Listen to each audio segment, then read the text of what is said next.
What is going on, everybody? My name is Ciara Lawler. Welcome to a very special Top 10 Weird News Stories of the Year here on the Heroes for Hire podcast. As always, I am joined by my partner in crime throughout 2020. It's been a pretty shit year. But Mr. Shaun Meehan, you've been there every step of the way. Shaun, how are you? I'm good, Connor. I have to say 2020, it was a rough year, but this is undoubtedly the hardest week of the year for me, because it's the 1 week a year I have to put in work on this show. It would be difficult for people to have sympathy for you due to the fact that, you know, there's a lot of other stuff, there's a lot of other balls in the air, is what I'll say. And Connor, we have I'm inconvenienced, though. I'm a straight white man and I'm slightly inconvenienced. Woe is me. So yes, this is a very special episode, not because of the top 10. Not because we got you to vote, the kind listeners of this show, to vote for your favourite weird news stories. But this is the one time in the whole year that Shaun has to actually actively help and do stuff with the podcast. It's an outrageous time. I'm as unsettled as all of you are. But look, we'll get through it together. There's light at the end of this tunnel. Next week, it'll all be back to normal. Actually, after today, after that, it's fine. So, yeah, as I said, we put the vote out as we do every single year. And it's been very exciting because last year, or the year before that, we had barely any listeners. That was our first year. Then last year we put it up, we got slightly more listeners, and this year we had a massive response of people voting in with their favourite weird news. So I narrowed it down. I had to go through every episode and kind of pick out some that I could remember, and I narrowed it down to about 25 to 30, and we put that up on the poll, and we put it up on all the social media, on Facebook and Twitter and everything, anyone who follows us there, and people got to vote for their favourite stories. So this is the ultimate list of what the top 10 of what the people thought were the funniest stories of weird news throughout 2020. That's it. And as we all know, our listeners are the most cultured and refined of people. So perhaps I'm sipping wine as I say this. Oh God, a nice shandy, perhaps. No, it just says red wine. Cultured. Connor, is that juice that you're drinking? Oh, it says my body. Fuck. Shit. So we will get into the top 10. Now, we're not going to tell you the order of the top 10 because, I mean, that would ruin the fun of it all. But we do have an honourable mention for our top 10 weird news stories of the year. Now, Shaun, this is a story from as far back as January. Ooh, and a great time to be alive. It was back when me and you could be in the same room together, and we were just having a bit of a chat, and why it's an honourable mention is it's probably one of my top 3 favourites of the year, because even all year I was just thought, I remember that conversation, and I forget nearly half the things we talk about on this show. That's very true. I listened back to this story, and it's actually, it was so weird to hear us in the same room and interacting. And happy. It was so weird to hear us happy. We had just started a new decade. We thought it would all be golden. Nothing's going to go wrong now. We're in the 20 to 30 range. This is the fake skeleton. Man using the fake skeleton in his car seat as he was driving along. Shaun, is there any other introduction you want to do for this, or do you want to just play the tape? I think to do it justice, we should just play the tape. Okay, go ahead. Okay, we're moving on to our next piece of news, and that is man cited for using fake skeleton to drive in the HOV lane. Is that the car sharing lane? Yes. And it was a fake skeleton, thank God. Yes. Not an actual skeleton. So could be. No, I mean, who can so say? I have the picture of the fake skeleton here, if you'd like to look at. Okay, we're doing a mic switch. We're just going to do a mic switch. Oh God.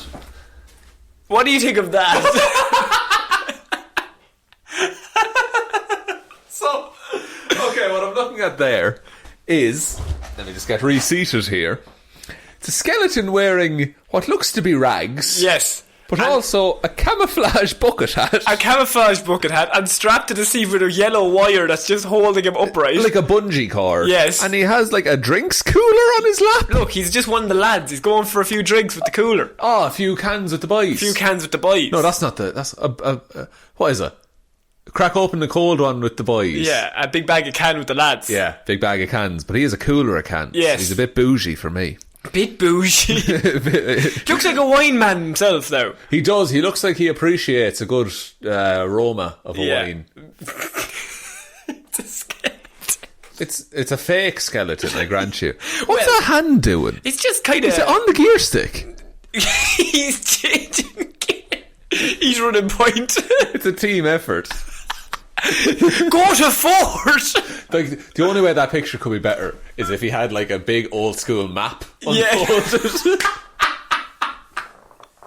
You could have him do anything. Yeah. You free rein. So he's driving in the carpool lane. Yeah. And he wants to get like not get fined or anything. So like if you're going to go through the trouble of putting the skeleton in there, he tried with the hat and with the top. Yeah, like he covered him up as much as he could. But I think you can go one step further. I'm telling you, big map. Yeah. I mean, you could have him like playing Spotify, fighting with trying to change the channel on the radio. Oh, he's untangling an aux cord. Untangling the aux cord. he's searching for his phone underneath the seat. He's after dropping it. You could pose him like he's taking a selfie of the two of them. Oh my god. Yeah, like he's a vlogger. Yeah, he's a vlogger. He's part of David Dobrik's crew. Yeah, he's on his way to that house they all have. So... this was on last Thursday. So a 62-year-old man was cited in Arizona this week after trying to disguise a fake skeleton as a passenger just to use the HOV lane. The Arizona Department of Public Safety says a trooper pulled over the man on Thursday after noticing he had placed a fake skeleton in the passenger's front seat. So he just knew immediately that it was... It's actually good eyes. Because even if I scroll past that, I'd just be like, oh, that's a weirdly dressed man. That's a weird dude. Also, search this picture up if you haven't. Absolutely, just search man uses skeleton in HOV land. It'll probably come up, yeah. It probably might come up. The skeleton was sitting upright, wearing a hat and tied to the front seat using the yellow wire we previously said. I think that's the giveaway. What do you mean? Because he's either faking that he has a carpool passenger or he's kidnapping someone. That's a good point. I think you'd still get through the carpool lane if you had a kidnapped passenger though. That's true. In many ways. You're not breaking the rules of the carpool lane. No, there's other rules being broken there. Of course, I'm not doubting those. But the idea that you have another living person in the car with you... That is correct. You're not getting pulled up on that. No, they can pull you over, even if they're screaming like, oh no, I've been kidnapped. You're still in the same... banging on the windows. You're in the right lane, boy. Keep going. Exactly. You're not stopping now. But this skeleton... So what you're saying is he had nobody in the car with him. I was waiting to see how long it would take you to say nobody. Oh. Why did the skeleton not go to the party? Why? Because he was an alcoholic and he was trying to give up. Oh, that's fair enough. Oh, what would you think I was going to say? Oh. Nobody? He wasn't invited. Oh. That's kind of sad. He's a leery prick. Oh, right. Oh, fuck. Oh, man. He's a bit handsy. Is he a bit handsy? Would it be? Yeah. Very long fingers. Long, slender, deft hands. Yeah. Like fingerprints on a guardrail. Excellent Bob Mortimer quote. Yes, so man cited for using a fake skeleton. What would be your idea? So you're driving to the car. Like, is the fake skeleton the best go-to? I'm sure there's more accurate, like... Surely, like, I think you need a bit more mass. Yeah. You know? Like, he needs to, like, fill out the seat a bit. I don't think that skeleton's buckled in. I think he's just bungeed. Well, yeah, but like you don't need to buckle him in if he's bungeed in. But it would look more natural if he was buckled in, is all I'm saying. He's buckled and bungeed. Maybe that kidnapper is he's kidnapped, but he's up about safety though. If he stops suddenly, everyone's surely safe. the bungee is okay, it's going to stop him. No, he's going to go out and come right back in.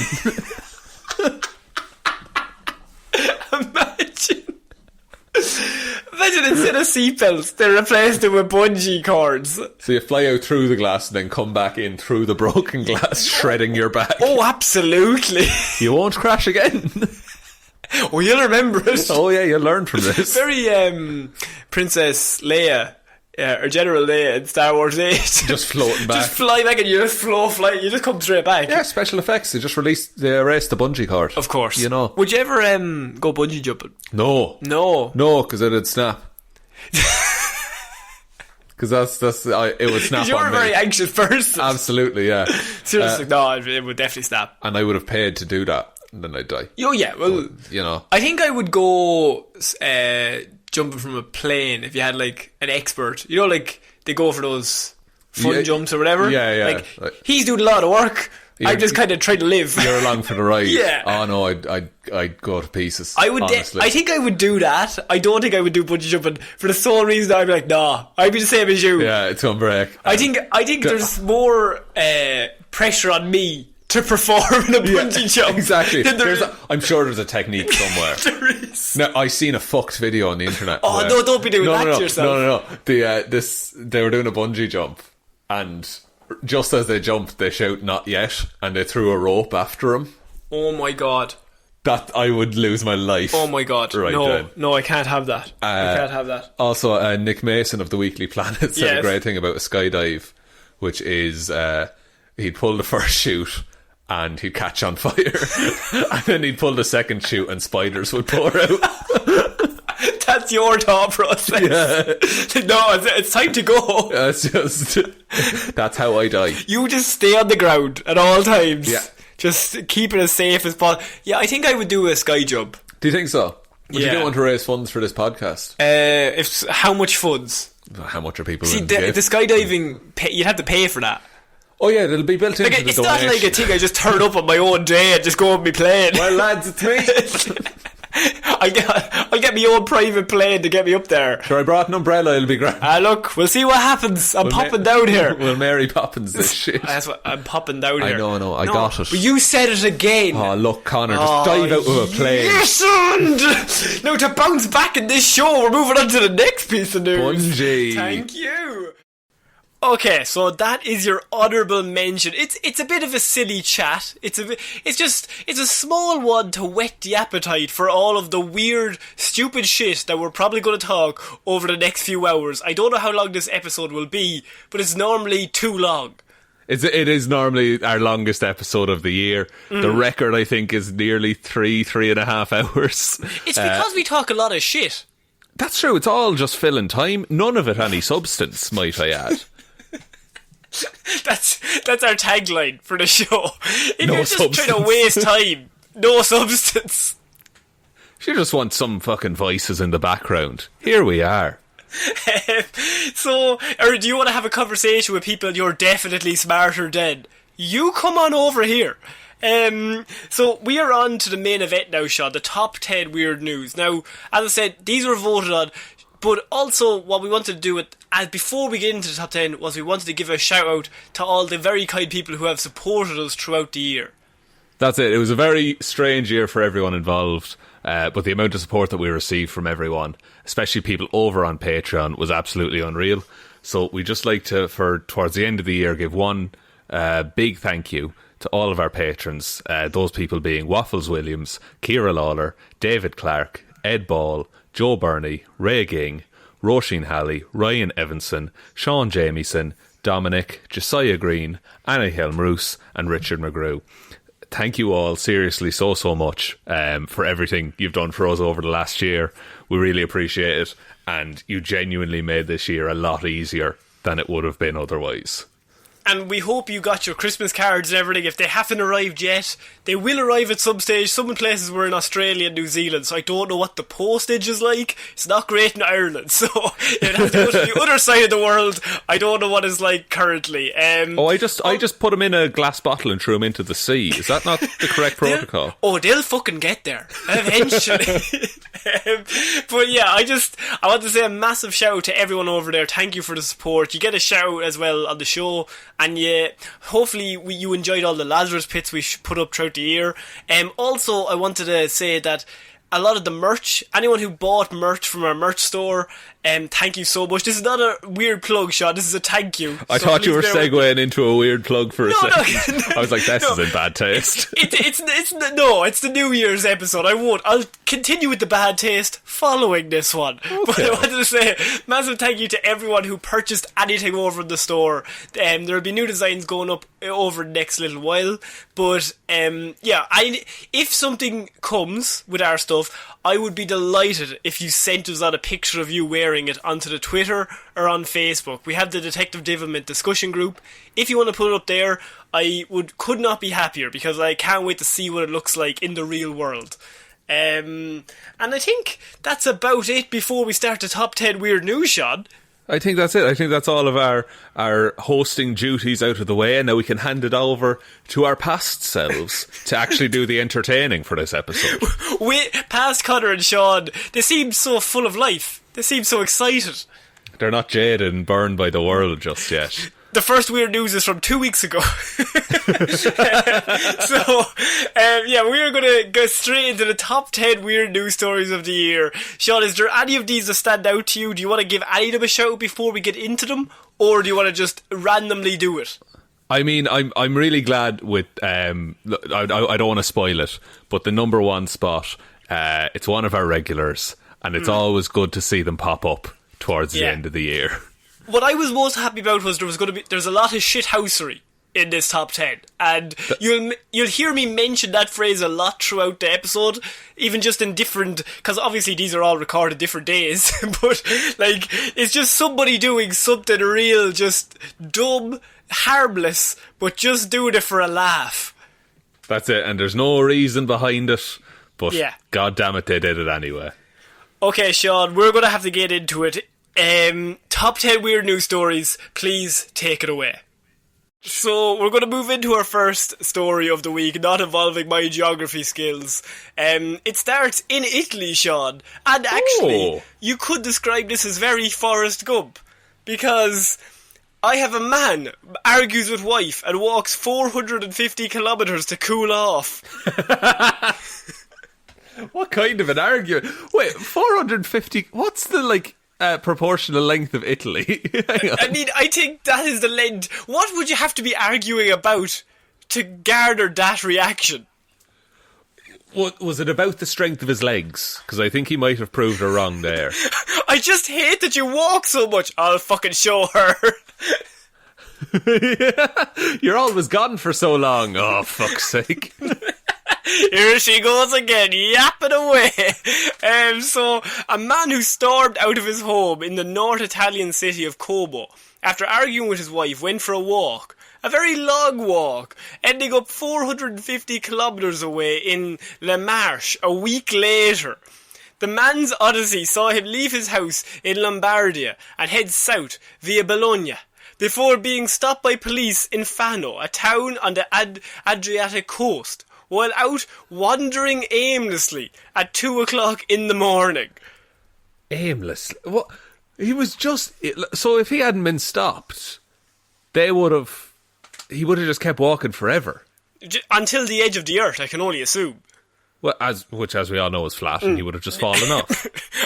I'm not joking here, Shaun, obviously. Failed geography, just want to really clarify that. So did they get into detail? Wait, isn't Italy under heavy curfew at the minute?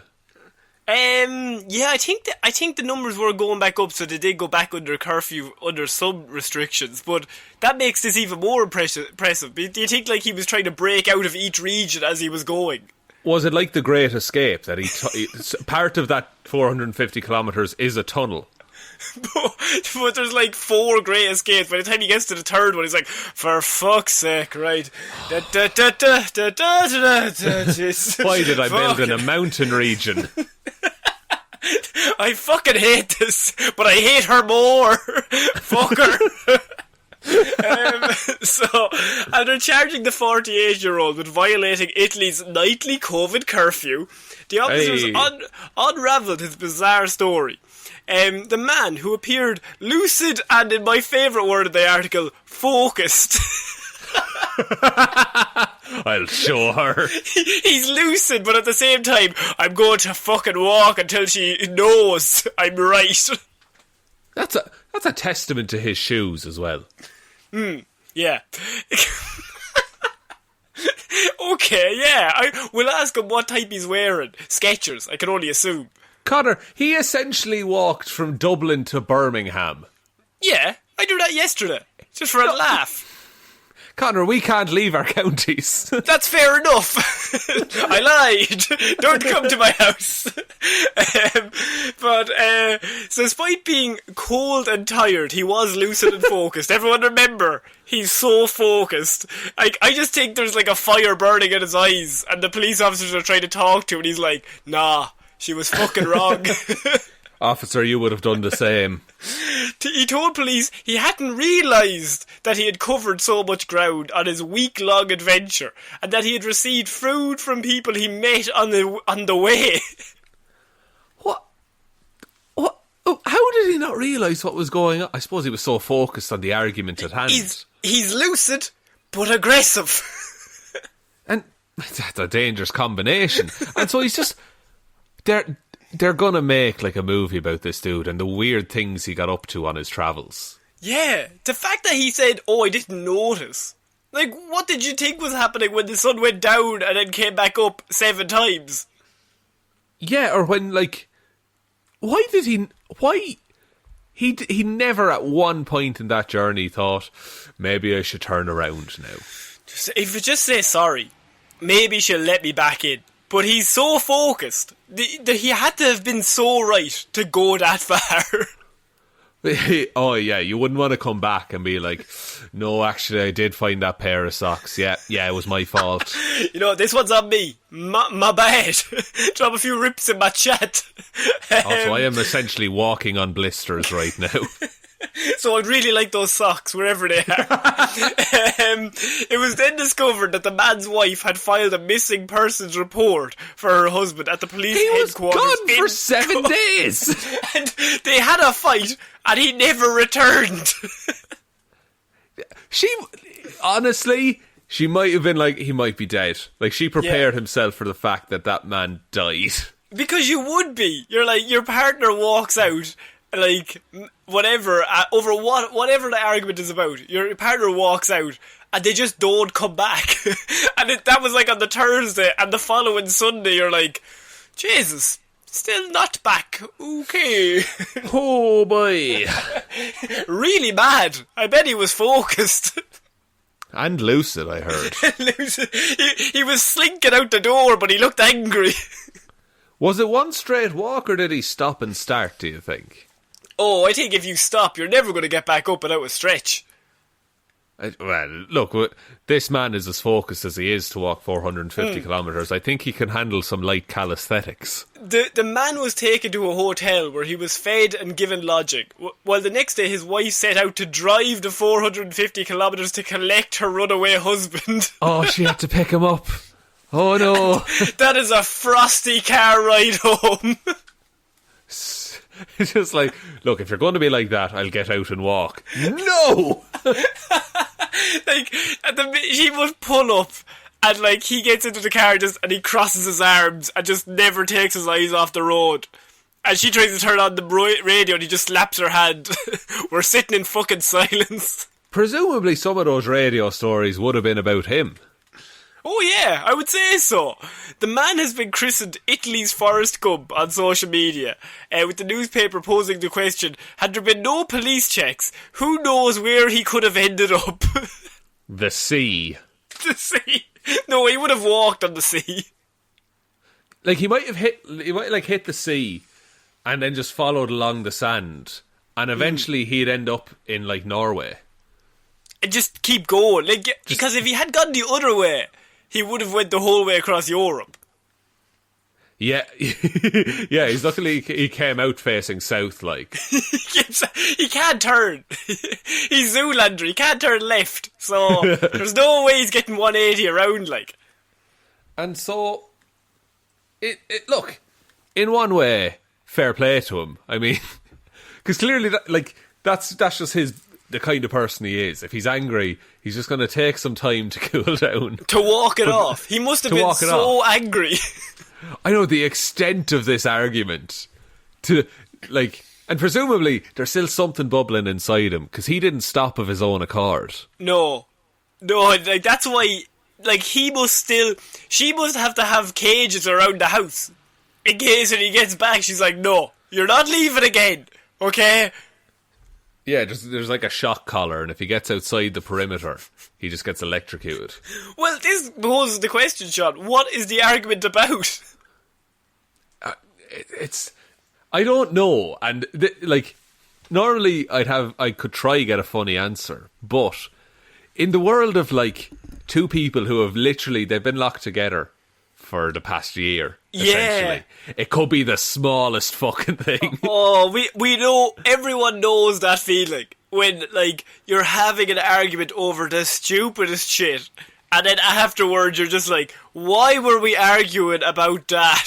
Yeah, we were arguing, but we both agree on it. Yeah, it's like, I want to turn up the volume to 11. I like 12. Well, fuck you. I guarantee this fight was about like, oh, I want to put honey in the bolognese. It's like, no.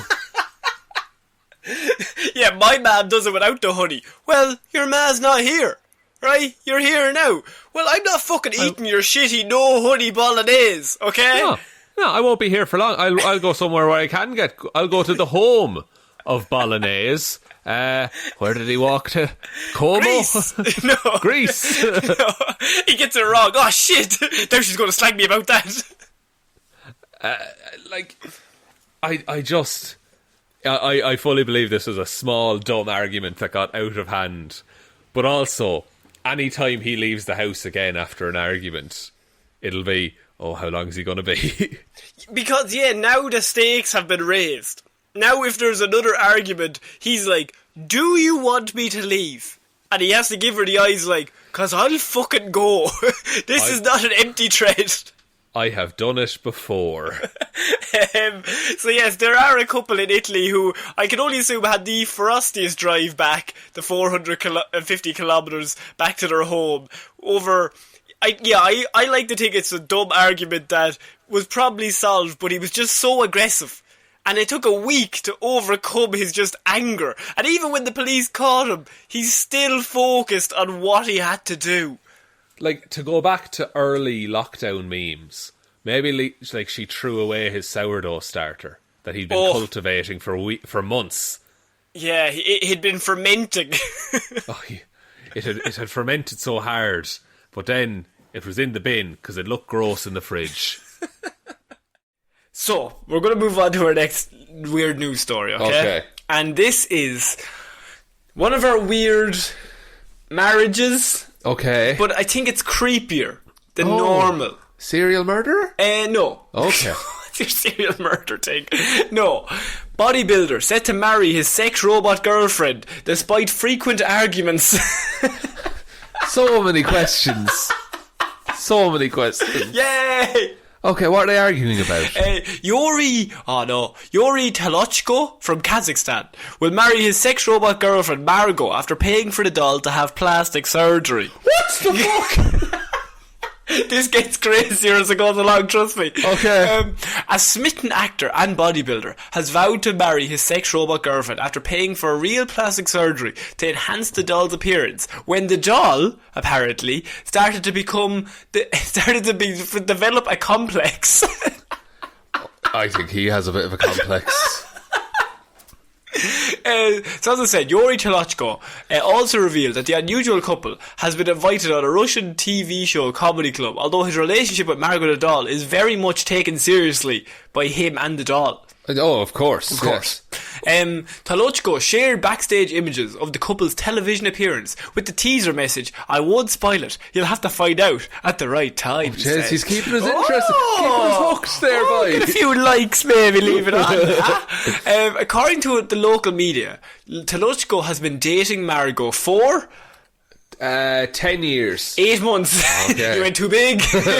Look, stand on one side of the fence, that's what I said. Really ruined comedy, really. You went too big. 100 decades. This guy's not good at improv. So he's been dating Margot for 8 months, and his Instagram is littered with loved up selfies of the pair on dates. He takes her out. Yeah. Oh God. Oh, it gets weirder than that, Sean. He's an actor and bodybuilder. He's in the public eye a bit. Yes. What is going on? It should be like Jason Momoa. I thought you were going to say Jason Derulo. He'd never do something like this. Do something He's like too that. busy saying his own name. In the mirror. He's crippled by OCD. Despite admitting that they have the occasional argument, devoted Toluchko insists that he plans to marry his doll. I don't think you can. I know you can. We've had a woman marry a duvet, a zombie sex doll. I know. Look, this is no, what... you can. I said we'd end the year with another weird fucking marriage. And me just losing hope. Yeah. Toluchko said he recently sent Margot to a clinic for plastic surgeons. Emphasis on the plastic, I can only assume. Yeah. To make his synthetic girlfriend even prettier after he claimed her media appearances made her feel insecure, Shaun. You know how the media is. Oh, the media are bastards. Insecure. If you have any sort of just feeling of self-doubt, they'll pick that apart. They'll pick you apart immediately. But like plastic surgery. Go on. Okay. Fill when me in on your living thoughts. humans have plastic surgery, their body does a lot of healing after the fact. Mm-hmm. I don't think she has. I mean, blood cells. I would just super glue it back together and be done with it. Oh, absolutely. Absolutely done. I'd go Bostic now myself. I'd get rid of the wrinkles very quickly because, as we all know, sex dolls riddled with flaws. Sex dolls go through the ageing process. That's what they say. He said, when I presented her photo to the world, there was a lot of criticism of her. Now, We're not helping that fact. But here's the thing. I take that line... I think there was probably a lot of criticism of him wanting to marry this woman, or doll. Come on now. Sorry, doll. Well, that's a fact. But I think what he's done here is he's taken the wrong message. Yes. They were not criticising her looks. It wasn't her fault at all. They weren't being sexist, like, Jess, she needs a bigger rack. No, I think they were like, here, lad. You alright? Just really quickly. There has to be a human woman. Message me if you need that. And so there was a lot of criticism when I presented her photo to the world, and she began to develop a complex. So we decided to have plastic surgery, he said. Okay. She has... I'm going to finish this article, and then I really want you, because you look very uncomfortable. A little bit. You're rubbing your legs on an uncomfortable Well, it is fashion. cold as well. It is actually cold as well. She has changed a lot. At first, it was hard to accept, but I got used to it later on, he said. Jeez, he's an open-minded man, so he is. It was at a real clinic with real doctors, apparently, that he had the plastic surgery. Not one of those fake clinics. No, you know what? Doctors. If you go to a fake clinic for a fake human, that can only end badly. Me with a Stanley knife. Reports said the actor treats the doll, which has its own Instagram blog. I need the handle of that right now. Like a living person, and even found her, and this is why, this line is, mwah. He even found her a waitressing position at a local bar. What? What does she do? And then he said, she can't walk by herself, she needs help. Does he walk her around the bar, like holding out plates? Being like, here's your order. A waitress. What the fuck? Should we leave a tip? Do we? Do we leave a tip? Did we get service? Can she spend currency? Should she be giving money? It's always in that voice. Yeah. Should we? So Margot doesn't know how to cook, but she loves Georgian cuisine, he says. Her favourite dish is a dish called Kinkali. It's not from Italy. It's not from Italy, no. Kinkali. Discussing her personality, the eccentric actor said, she swears, but there is a tender soul inside, is what he said. Of course. Yes. According to Toluchko, he met Margot in a bar when a young man attacked the doll, and he managed to protect her. Did he just find this sex doll? And now he's just built her into his life. This has to be fake. I've had this story for the last 5 days in my back pocket, waiting for it to throw it at you. I wanted to see how you felt. Because surely, because when he said, oh fucking hell! Here, no, fill me in. What are you thoughts? When you said that she got plastic surgery, yeah, I thought, but do you not build him to order, as it were. No, he found her. He found Then her. he built her to order. Then he made some adjustments. Do you know when you get into a relationship and you think, I want to change every single thing about this person to just change them to what I want? Yeah. It's just in a romantic sense, it's really lovely. It's really, look, true romance is still alive. It's the foundation for all strong relationships. That's what you should teach children. They should be taught in schools. Get together and say, you're wrong. I'll change it. I'm grand. I've perfected myself, but you're fucked. Jesus Christ. Does it give his Instagram at all? No. Okay. And I'm really glad. Yeah, I don't think we need to see that. He met Margot in a bar when a young man attacked the doll and he managed to protect her. Sean, how heroic. What do you say? It did. Yeah, go on. How? What do you mean how? Why? Sure, she's a waitress in the local town, and then she went to the bar. He got her that job. No, she finishes her shift. Yeah. She wants a few drinks, goes Fair to enough. the bar, starts getting picked on for being plastic, and this strong, independent man who's just lovely steps in to protect the woman. But then kidnaps her. Well, I wouldn't say kidnap. Did he take someone else's sex doll is what I want to know. Because that's... What? And who else was taking her out to bars? I don't understand. Yeah! I'm so mad. Do you think the person that took her out to the bar was the guy who attacked her? Oh, maybe. Could have been a lover's quarrel. Lover's quarrel, and he stepped in and he looked like a better man than she already had, so she changed her mind. She's allowed to do that. As a human and a woman, she's allowed to change her mind. But she's not human. No, well, as a woman. Is she? As a thing. She's allowed to change her mind.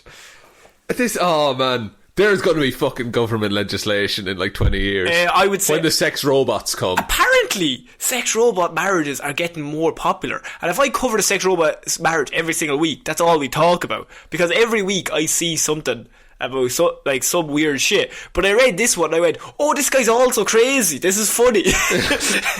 Like, this is going to lead to death threats for us one day. Yeah. You know? Somebody's going to fall in love with their sex doll. Because you build them to whatever you want. Yeah.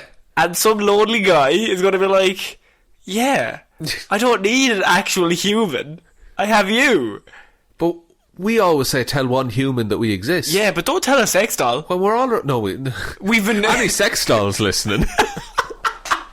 She does swear a lot. True. They have lover quarrels. She might be our demographic. That's why we have 5 listeners. That's our niche. They're all dolls. I love the fact that he said he got the waitressing position and then said she can't walk by herself. But sure. Now I think as a waitress, pulls a good pint. If somebody holds her hand, Yeah. just does, It's like that scene from Ghost, but pulling a Guinness. If you hired her, you'd have to hire somebody else to walk her around and pull pints for her and do her voice. Should they have lover quarrels, Sean? I need the logistics of this, like, real quick.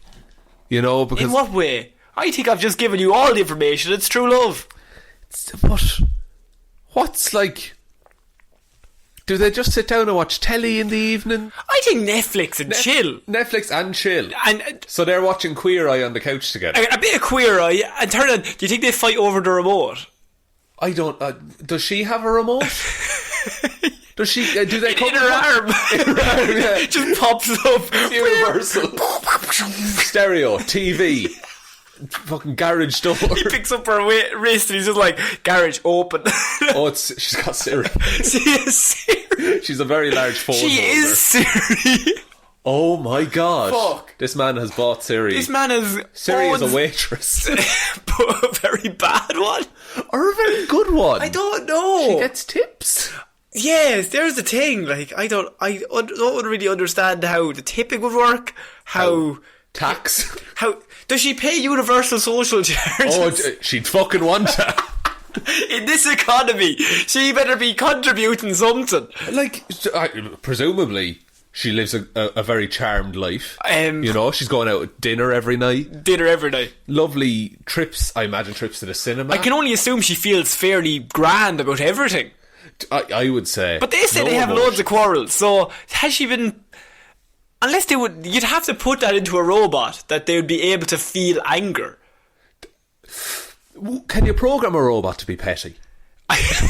It's not what you said, it's just the way you said it. Yeah. Really, that's what I'm mad about here. No, it's fine. No, honestly, it's fine if you go with the lads. Honestly, Fine. It's fine. I'll be grand. Yeah, I'll be grand here because I can't stand up and I can't do anything. I can't do anything on my own except hate you. Get out! I live here. Get out! Activate kill mode. Her eyes go red. But she still can't walk on her own. Kill mode is nothing. Kill mode is big talk, is what it is. When they're mad, she's just like, activate kill mode, and her eyes go red, but she still can't move, so he's just like, am I scared, or do I do anything? Do I, and she's like, give me a knife. No. Why would I give you a knife? Hold that knife to your throat. He's like, oh, well, if she asks. Oh, yeah. Yes. Get me my machine gun. Oh, fair enough. Which one? And my slippers. She came with these things. I think the wedding's going to take place. I think it's going to be a lovely time. I think it'll be well photographed anyway. Yeah, because he's an Instagram. He's an Instagram model, dude. like. What's like the bride's side going to look like? The toaster. A George Foreman is there. And then actual George Foreman is there. A processor. A food processor. And then a computer processor. Oh. They're married. They made a smart fridge together. And then they're celebrating, like, oh, someone brought the old internet. Oh, the old dial-up. There's a rotary phone. He's talking to the internet. Yes. So I think we need to move on, Shaun, from this true love story. I think this man needs to move on. Maybe find a woman. A human lady. Or a human man. Call me old-fashioned, but I prefer humans. Fucks. What? I prefer humans. Prefer? Not strictly. Look. Not strictly. Look, if the right thing comes along. If the right... Who's to say? If the right smart TV or processor comes along. Well, Jez, smart TVs are so handy, though. And it's in the name. Intelligence is a very attractive trait, Intelligence is sexy. And also cast... An ability to cast YouTube. Oh, just draw it up from the phone. So we're moving on. We are starting Weird News this week, Shaun, with a callback to one of our favourite stories that we've covered here on the show. Now, we've covered a lot of marriages, as I cover a lot, and we get follow-ups to those marriages, Shaun. But what of this? Can you give me a few examples of some of the marriages that we've had? Oh, we've had Ghost Pirate. We've had Haunted Doll, Duvet, Themselves. That was a good one. That was a recent hit. And every time you bring me one, I feel it's the weirdest one we're ever going to get. Well, do you remember a certain story that we covered last Christmas about a man who was a bodybuilder who finally married his sex doll? Yes. I do remember this. Well, we found out in December of 2019. It seems like so long ago now, but also yesterday. Yeah, it's a weird temporal shift we've had there. So December 2019, we found out that Mr. Yuri Toluchko from Kazakhstan has been living with his sex doll Margot for a year and a half, and he popped the question last year. So we covered the story when he popped the question, but I am back to say that he has finally married his beloved in a groundbreaking ceremony. Oh, okay. Groundbreaking, you say? Groundbreaking. Right, and was there a big turnout? Now, obviously, weddings in the current climate, not what they used to be. Yeah. It got delayed twice, because originally the pair were meant to get married in March of this year. But of course, the global bastard hit, Shaun, and the whole ceremony had to be called off because it would be ridiculous to hold such a beloved ceremony and a sacred event during these kind of dark times. But surely nothing can stop true love. None can stop true love of a man and his sex doll Margot, because... Go on. We can't stress enough here. Do what you do, love what you love if you're not hurting anyone. But it's a bit odd to marry it. I mean, it's a lot of extra money. It's just, there's not a lot of profit in that. We always come back to this, that it's the financial strain of marriage, like of planning a wedding for like an inanimate object there. Like, you're not looking at the inanimate objects going, what flowers should we get? No, I don't think the tulips will work. It's ridiculous. It's very one-sided in terms of planning as well. Yeah. That's a lot of stress. I'm just looking out for these people. So, Yori says that he first, if you remember correctly, we'll just go over the hits of the story, but he first met her at a nightclub, if you remember correctly, Shaun. And there was love at first sight. Or from one side, the other one doesn't have very good sight due to being plastic. But Yori earlier told the newspapers that the ceremony was delayed for the first time due to the pandemic, but also delayed a second time after he was attacked in Kazakh City on October 31st. So he got attacked. However, the pair have finally tied the knot. He's recovered enough. While he was in the hospital, I can only assume she was working like mad getting the preparations done. And unfortunately, they had broken his ring finger and his ring finger only. Oh no! Oh guys, better call it off. So, sharing footage of the celebration on Instagram, Yori wrote, "It's happened, to be continued." And in the video, Yori slips a ring onto Margot's finger before the pair share a tender kiss, Shaun. Share is a weird word to use there. Share. Is it a shared tender kiss? I'm not sure it's 50-50. Just put it that way. She's really into him. A bit keen, to be honest. They then take their first dance in front of a delighted crowd. Oh no. In my head, her legs don't touch the ground, and he's doing like a Vietnamese waltz. Just with her legs are not touching that ground, lads. Is a slow dance or a fast dance a better scenario there? I think, well, fast as you couldn't trust her to, like, start spinning on her own head. You would have to be very involved. That's true. What if it was set to I've had the time of my life, and then they did that big run up, but he was the one doing the leap. And when he landed, she just exploded. And just air went everywhere. And then he's arrested for murder. Oh no, I flattened my girlfriend. Oh no, sorry, my wife. My wife. Oh, it's tough to get used to, you know. Hey, fellas. And so, discussing his sex life with Margot, Yori added, "Our story turns me on much more than sex itself." But then he also says, "I also love BDSM." He's a man of many pleasures. You know, love is a very tender thing, and I think I get off on the romance of it all, but also tie me up and beat the shit out of me. I don't give a fuck. It's very, very forthcoming with this information. Straight in. Well, to be fair, he's famous now. Like, this is the only way he can stay famous. He's the guy that married a sex doll. Now, his next line, when you consider that he's married to a sex doll, is an interesting one, because this is a follow-up from the BDSM comment. He just says, "I love being tortured." Now, if anyone's into that, fair fucks to you. But I think the logistics of this, she would have a very difficult time maybe damaging him in any way. Yeah. When he said he was into it, I imagine that he was very much the dom in that scenario. Yeah, it's very strange that he's like tied up and blindfolded. Yeah, what are the logistics of that? Who tied him up? Oh yeah, just stand there and pretend I don't exist. Brilliant. Then he says Margot is capable of what other people are not capable of. I mean, okay. Right. She's like a hot air balloon in a certain ways. I don't think this is your classic, inflatable. Oh. I think it's one of those high quality latex ones.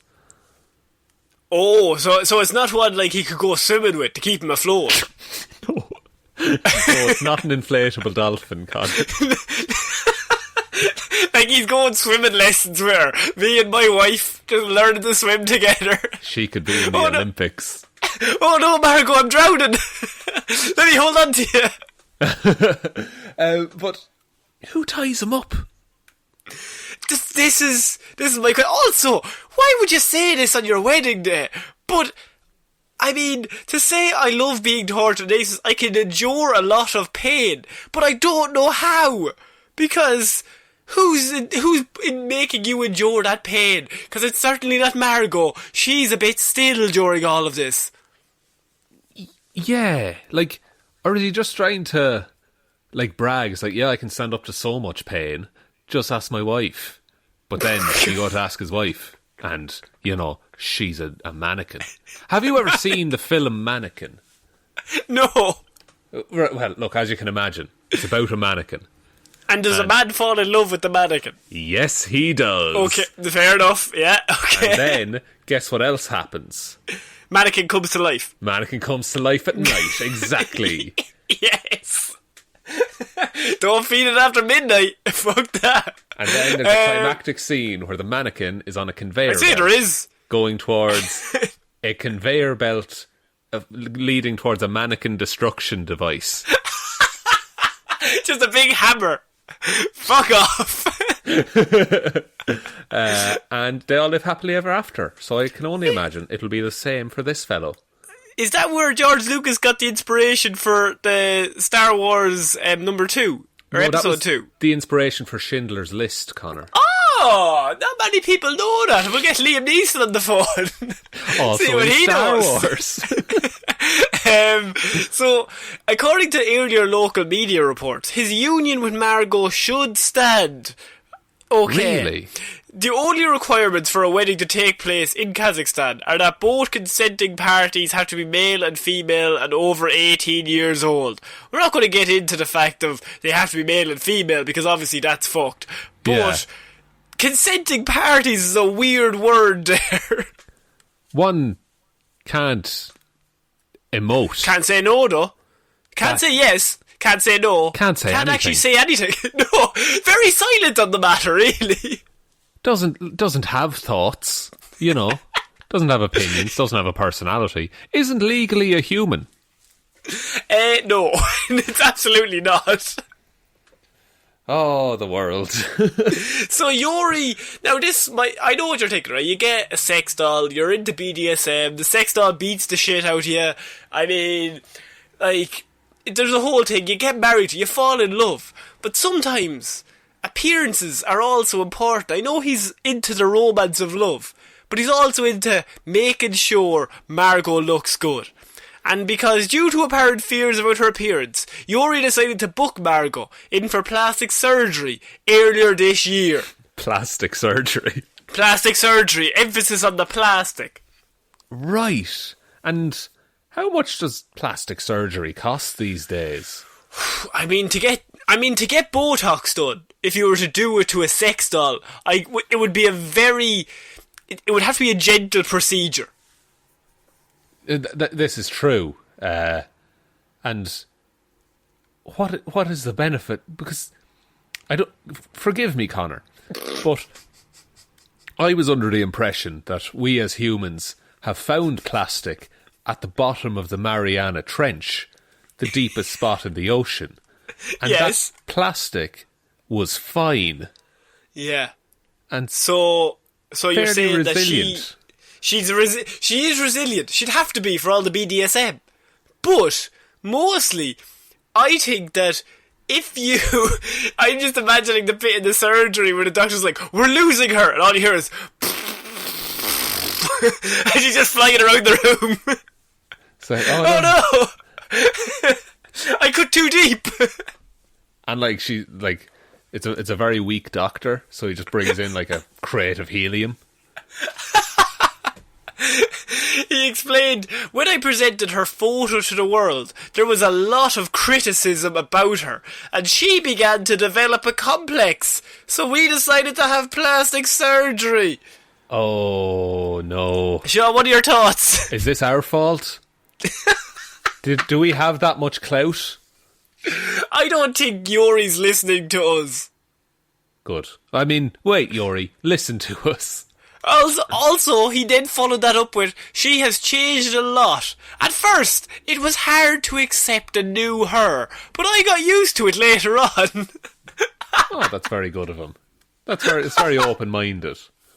Very open-minded of him. To book her in for that plastic surgery, I could only assume off his own back. Then when she came back out, not to complain about how she looked, because he sent her in the first place.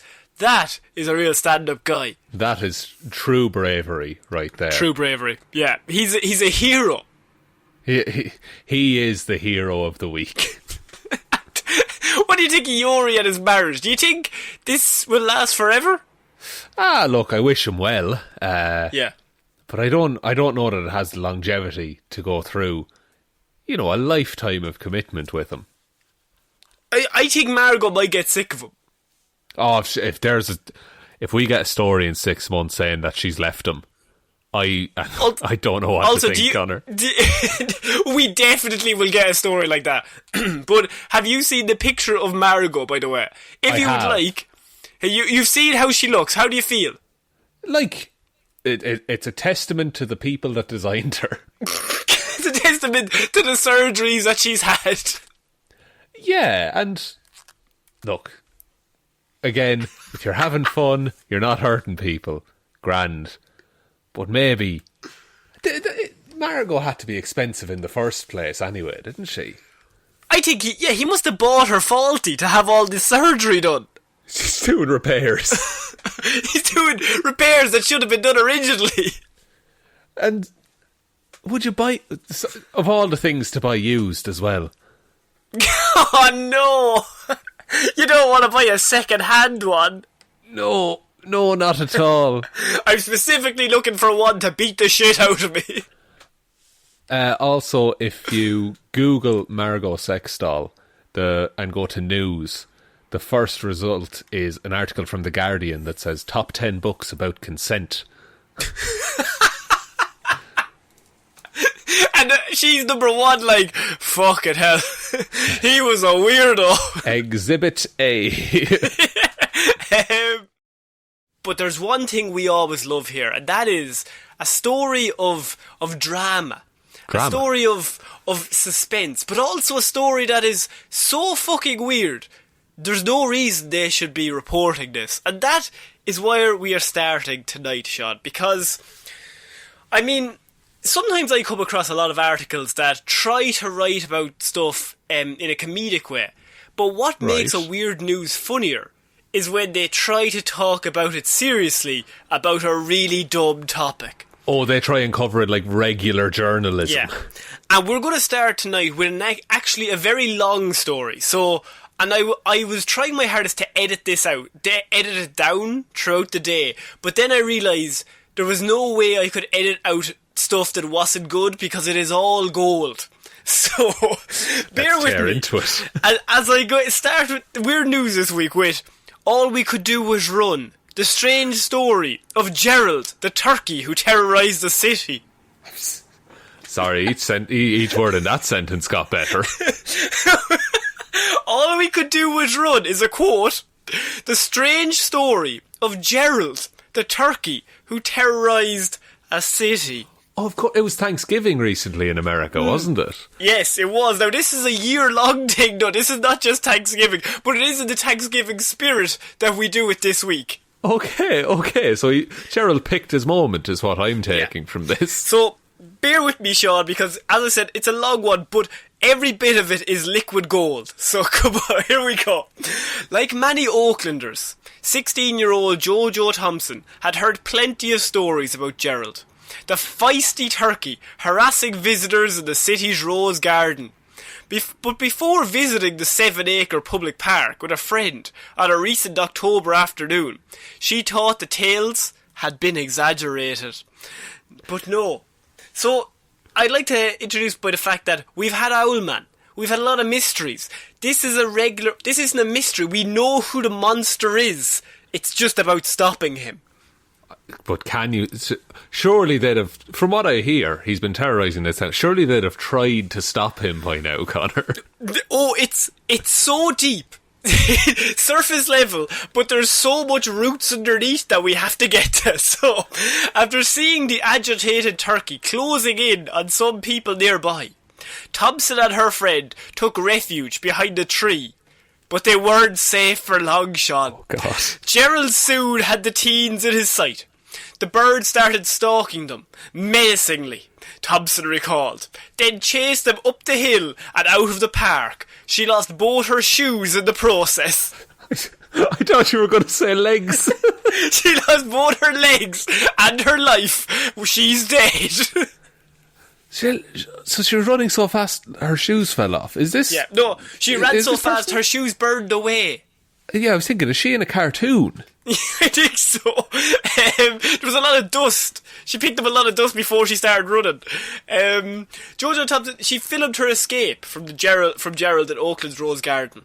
I had heard of his attacks, but I never thought it would happen to me, she said. All we could do was run. And this is kind of the first introduction, because this article is written like a Netflix documentary about a serial killer. And it's... You know, like, they always have to sit-down interviews. They interviewed multiple people for this article. But Gerald was not available for comment. Gerald was not available for comment due to all the murdering he had to do. He's too busy being Dexter. Yeah. Gerald's unusually aggressive behaviour in the Rose Garden has taken on an almost mythical status, Shaun, in parts of the California city over the past 6 months. Stories of his reign of terror in the otherwise tranquil spot first spread across town, then sparked national and international headlines. International news covered International news. Gerald, so far, how are you feeling about Gerald? Look, I feel a great amount of respect for Gerald. I'd appreciate it if he could leave myself and my family out of this. Kill everyone else. Just leave us. Gerald, you and I have no quarrel here. Yeah. The reports were often similar, so he has a status quo of a murder. Gerald would spot an unsuspecting victim from across the park. He would take off running, either chasing them away or, if they stood their ground, mounting and scratching them until they fled. Oh no. Oh yes. I don't like this scenario at all. He often targeted the young and the old. The more vulnerable members of society. Those who could not quickly outrun him. He seemed particularly attracted to wheeled vehicles, including baby strollers. He is a murderous turkey. He picks his victims, like he... But also what I'm getting from it, Gerald is a coward. He won't fight someone who could threaten him. He reminds me of the Predator. Yeah, just a poor sport. Yeah. When angry, he puffed up his chest, towering over 4 feet tall, Shaun. And despite his bulk, he was swift. As a coursing river, I can only assume. A typical adult male turkey can weigh up to 25 pounds, run at 25 miles per hour, and fly at up to 55 miles per hour. Sorry, what? He can fly at up to 55 miles per hour, Shaun. What? That is fucked. Yeah. But a turkey's fucking massive and unwieldy. Yeah, he is. And he's here to kill. He has the smell of blood. Wild turkeys have a 270-degree field of vision and can see 3 times more clearly than 20/20. 60/60 vision they have. Oh, making it easy for Gerald to spot his victims from across the garden. He can see you before you see yourself. I've always been a coward, Sharon. Oh no, there's a turkey. This is actually, you're right, it is like a Netflix serial killer documentary. Yeah, they wrote this so seriously, and oh my god, Shaun, I cannot wait to read the rest. Hang on, okay. Gerald's antics transfixed the city. With residents hunkered down at home because of the pandemic and wildfire smoke following the saga on social media, blogs and news reports, a fierce debate emerged. What should be done? Ban visitors from the park? Move Gerald to less frequented areas? Should he perhaps be euthanised? All of them were on the table. But all were deemed impossible. We can't kill him, he's too strong. The discussions played out in thousands of online threads that at times turned, and this is my favourite bit of the article, at times turned neighbour against neighbour. They're just shoving each other out in front of Gerald as they try and run away. It's like a civil war. It's like a zombie movie. At least 3 city agencies and the State Department of Fish and Wildlife became involved. An expert animal trapper was called in, and an electrical company entered the fray. Why was the electrical company involved? If we turn him into Electro, he'll be ultimately too powerful. The only outcome of that scenario is that the turkey gets electro powers. And now he's flying at 55 miles per hour and turning on light bulbs, and we are fucked. It's gonna be the Flash, but a turkey, and he's gonna cut. Do you know in the trailer for Sonic, and he cuts off all the power to the Western Seaboard, including hospitals? That's gonna be Gerald. Yeah, he's gonna attack people and then take the electricity out of the hospitals so they can't get any medical help. Oh my God. And like all the electricity that's in our bodies, he's gonna suck that out to make himself more powerful. It is unclear how long Gerald had roamed the rose garden, or when he was given his name. He's a legend, Shaun. Some say... Sorry. No one knows why he's called Gerald. I can make a good guess. Somebody said, he looks like a fucking Gerald. Unless he ran after someone to the point where they fell, shoeless on the ground, and he walked up, spat on them, and said, "Tell them it was Gerald." No, there was 3 of them, and he killed 2. And someone was like, "Why did you kill the 3rd? We need one to tell my story. We need one to go back to warn them. They need to fear me." Some say they saw the bird fly into the garden about 4 years ago. Many started recognising Gerald because of his fantail missing a prominent feather on the left side. Very recognisable as turkeys go. Look, it's a perfect arc of feathers, and if there's one missing. But that's the equivalent of he's like the dude with a scar over his eye. That's who just what he hangs is. out in the bar. He's Johnny Tightlips. Johnny Tightlips. What is evident, however, is that Gerald began to turn on his human neighbours this year, Shaun. According to a Guardian tally of online reports, Gerald has harassed more than 100 people in 2020. Oh, Connor, that's 10 people a month. That's a lot of people. And one turkey. One turkey. So, he's a busy man. And for 3 years, everyone lived in peace with Gerald.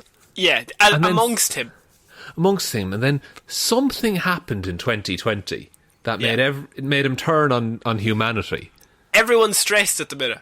And maybe he just doesn't like another lockdown idea.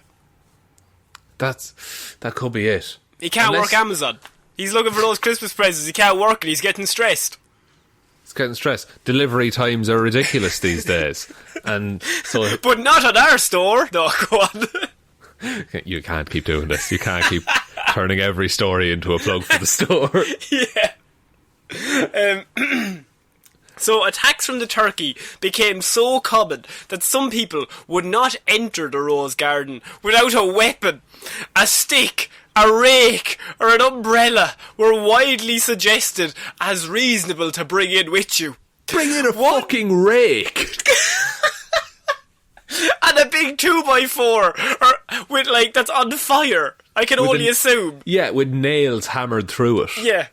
One person said he used pepper spray. On the turkey? The turkey. That's fuck, because then you're already seasoning him. That's a power move. They wheeled in a big oven. Get the fucking pepper spray. just they just have melted butter on hand, just throwing it over him. Fuck, I forgot the onions. Oh, shit. Ridiculous. Some people stopped going to the park altogether. Even those who stayed out weren't safe. We hear from another woman, Julia Williams, who lives nearby. She describes a typical encounter with the bird. I was carrying a basket of laundry to my car when we saw each other. Dear God. And the Kill Bill sirens played. Once we locked eyes, he sprinted towards me, wings outstretched. How big of a turf does he cover? Like, what's his line of like, no, this is California. Too much. California. Okay, once you're into California, it's his turf. You're in his land. I just barely made it to my car, but I nearly completely threw my back out in the process. I was in bed, unable to walk for a few days afterwards. Fuck, so it's not... And that's not counting the emotional trauma they had to recover from. No, the therapist fees alone would cost you a fortune afterwards. Yeah, so this person has... Now, presumably they're okay now. They can look at turkeys again. Yes. They're so terrified of Christmas. That's it, but I'm fully on board with never going back to that park in that scenario. You know. In online accounts, some victims described simply being chased, while others suffered lacerations from his claws and bruises. At least one person claimed to have been sent to the hospital for stitches. Not all accounts of run-ins with Gerald could be verified though, but interviews with victims and review of photos and videos of attacks confirmed many were in fact true. Why would you make that up though? Like, when is it of benefit to you? Like, you'd say you got attacked by a shark. Or like, I don't know, a dog.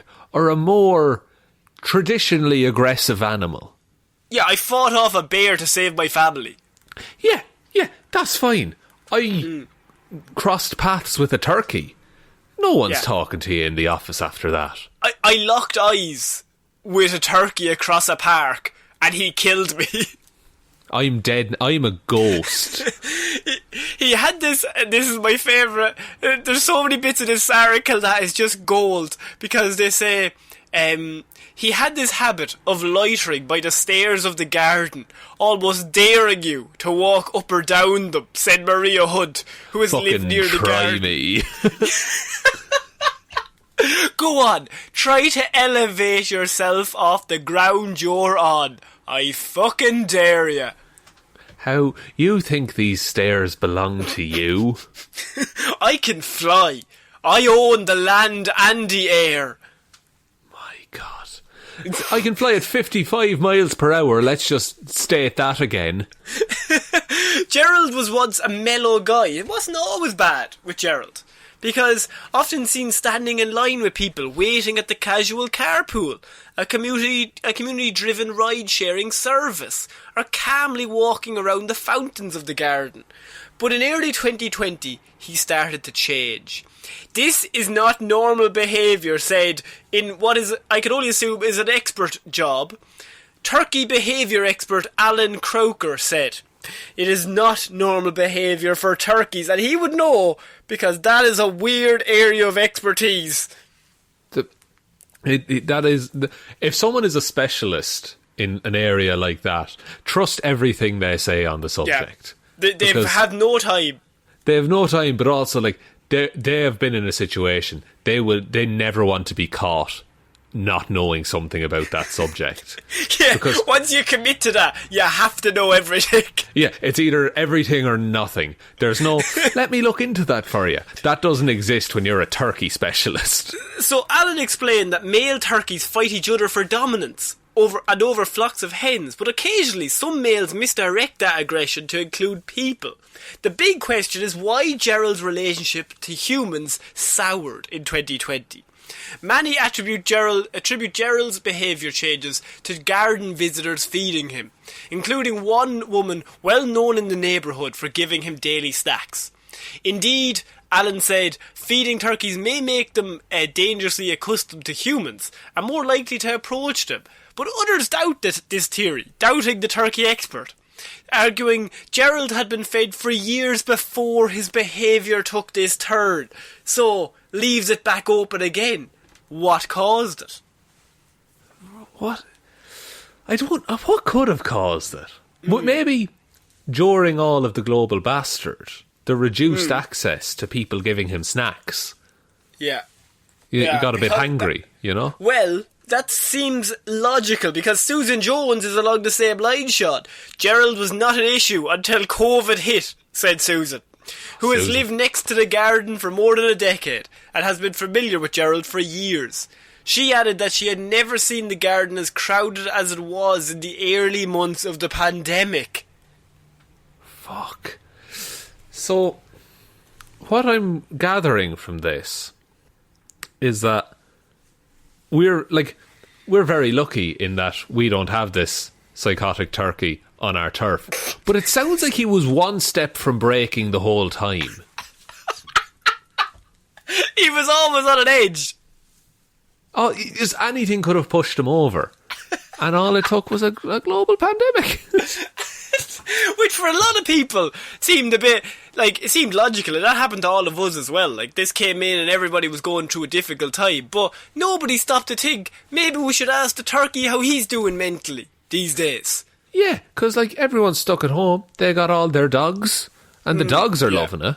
But what about all the pet turkeys? So, rumours and accusations flew around the neighbourhood, and the police were called at least once in response to a woman who fed Gerald. At this point, they're so suspicious of everyone, they're just arresting people who feed him. Just shaking her. What do you know? What do you know? And that's the scene that we always talk about. Someone would come into the bar and just they would hear about this weird turkey going around, and all the music just stops, and everyone just looks. It's we don't speak of him. What do you know of the turkey? And do you know too much? Are the two questions we ask. Where did you learn that name? He who must not be named. Some of the rifts this created, I don't think they will ever be healed, said one neighbour, who did not want to speak on the record for fear of repercussions from the community. Just I don't want people to think less of me after I'll be honest, I'm siding with Gerald on this one. I mean, they're all online in Reddit trends, he's good, no, he's fucking bad, no, he's good. And they're just a civil war breaking out in this neighbourhood. And just I think I'm indifferent to him. Get him! Fucking get him! Break his legs. Gerald, you want a few hits? Discussions quickly turned nasty. Some in the pro-Gerald camp wanted to cede the garden entirely to the bird. Lose the garden, keep the turkeys, one person said. Meanwhile, the anti-Gerald camp lobbied to have him euthanised, or otherwise removed as soon as possible. Relocate the turkey to the wild, or cook him for Thanksgiving, said one comment. I'm an animal lover, but come on, people. I like the idea of, I'm an animal lover, but let's fucking cook him. I'm an animal lover, but enough is enough. But I'm also hungry. I'm a bit peckish now, and I could really do with a murderous bird. So a few months ago, the city closed the rose garden to give Gerald some space and train the turkey to keep distance from humans. This further infuriated the anti-turkey camp, who argued humans should not be locked out of one of our few green spaces in Oakland during the stifling pandemic. Why are you so angry? Why are you attacking people? One commenter spat at another in a typical trait. I mean, now I see why the community is reeling from all of this. Because people are just getting worked up. Everyone needs a good walk in the park, but they can't. Yeah. Yeah. Well, finally, the city of Oakland was forced to act, and they obtained a permit to euthanize and remove the turkey, which classified him as a nuisance animal. But a petition on change.org to save Gerald quickly amassed more than 13,000 signatures in response. Concerned neighbours wrote emails to Oakland Animal Services and the city. Meanwhile, a war was being waged via flyers posted around the Rose Garden. Wanted signs encouraging the killing of Gerald appeared on walls. Soon after, artistic homages to turkeys reimagined the bird as an Egyptian god. Oh my God. So the deeper you get, the worse it becomes. They've gone full mental on this. Like, yeah. And also, there's no other news happening. This is all they have. So, like, this is their entertainment. So they finally they decided to capture the bird. The decision was made to relocate him to a less populated part of the city. However, capturing the bird proved complicated. According to reports in the Oakland side, staff from Animal Services and the departments used ground nets, net guns, robotic turkey calls, and an umbrella painted to resemble a male turkey, all without success on Gerald. He's too clever. It's too clever for you. Too clever. They even tried to lure Gerald with his favourite foods, blueberries and almonds. Yet, by last month, more than 20 volunteers had tried and failed to capture him. At a certain point, you just have to call it, don't you? Because if 20 people have tried to capture a turkey, then like he's outsmarted 20 humans at this point. But it all seemed lost, Sean.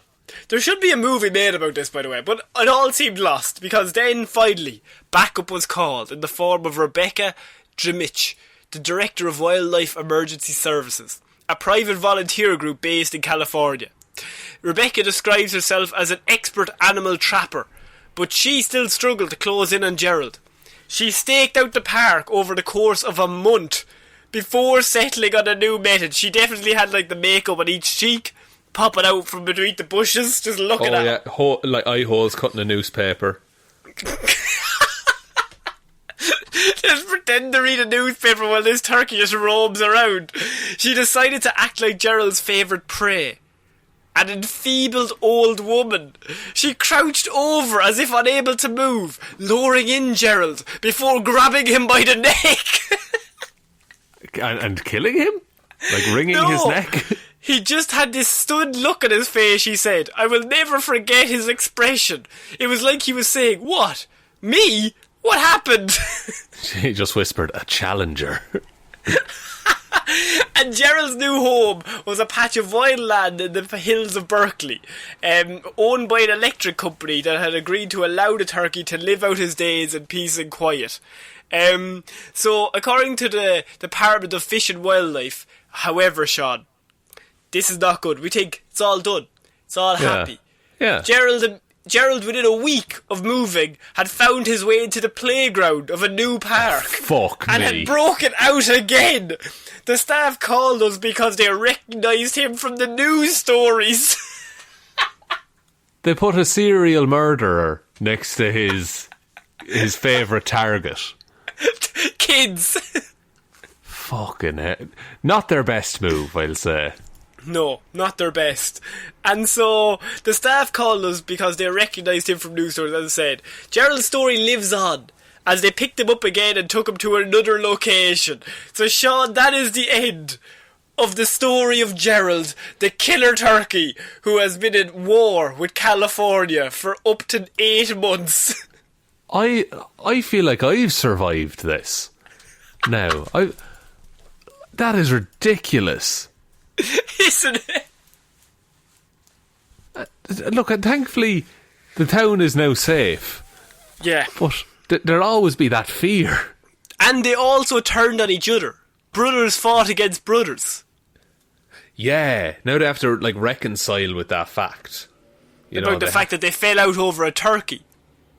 Yeah, like that's all it took. There's like there would have been like actual like, there will be, like, family feuds that get passed down, and they'll have to, like, trace it back and realise that it was because of a turkey. We don't talk to your brother anymore. He supported euthanizing a turkey. The bastard. As they're eating Thanksgiving dinner. The bastard. Just carving one. He's a bastard of a man. What do you think of Gerald? Do you think he's...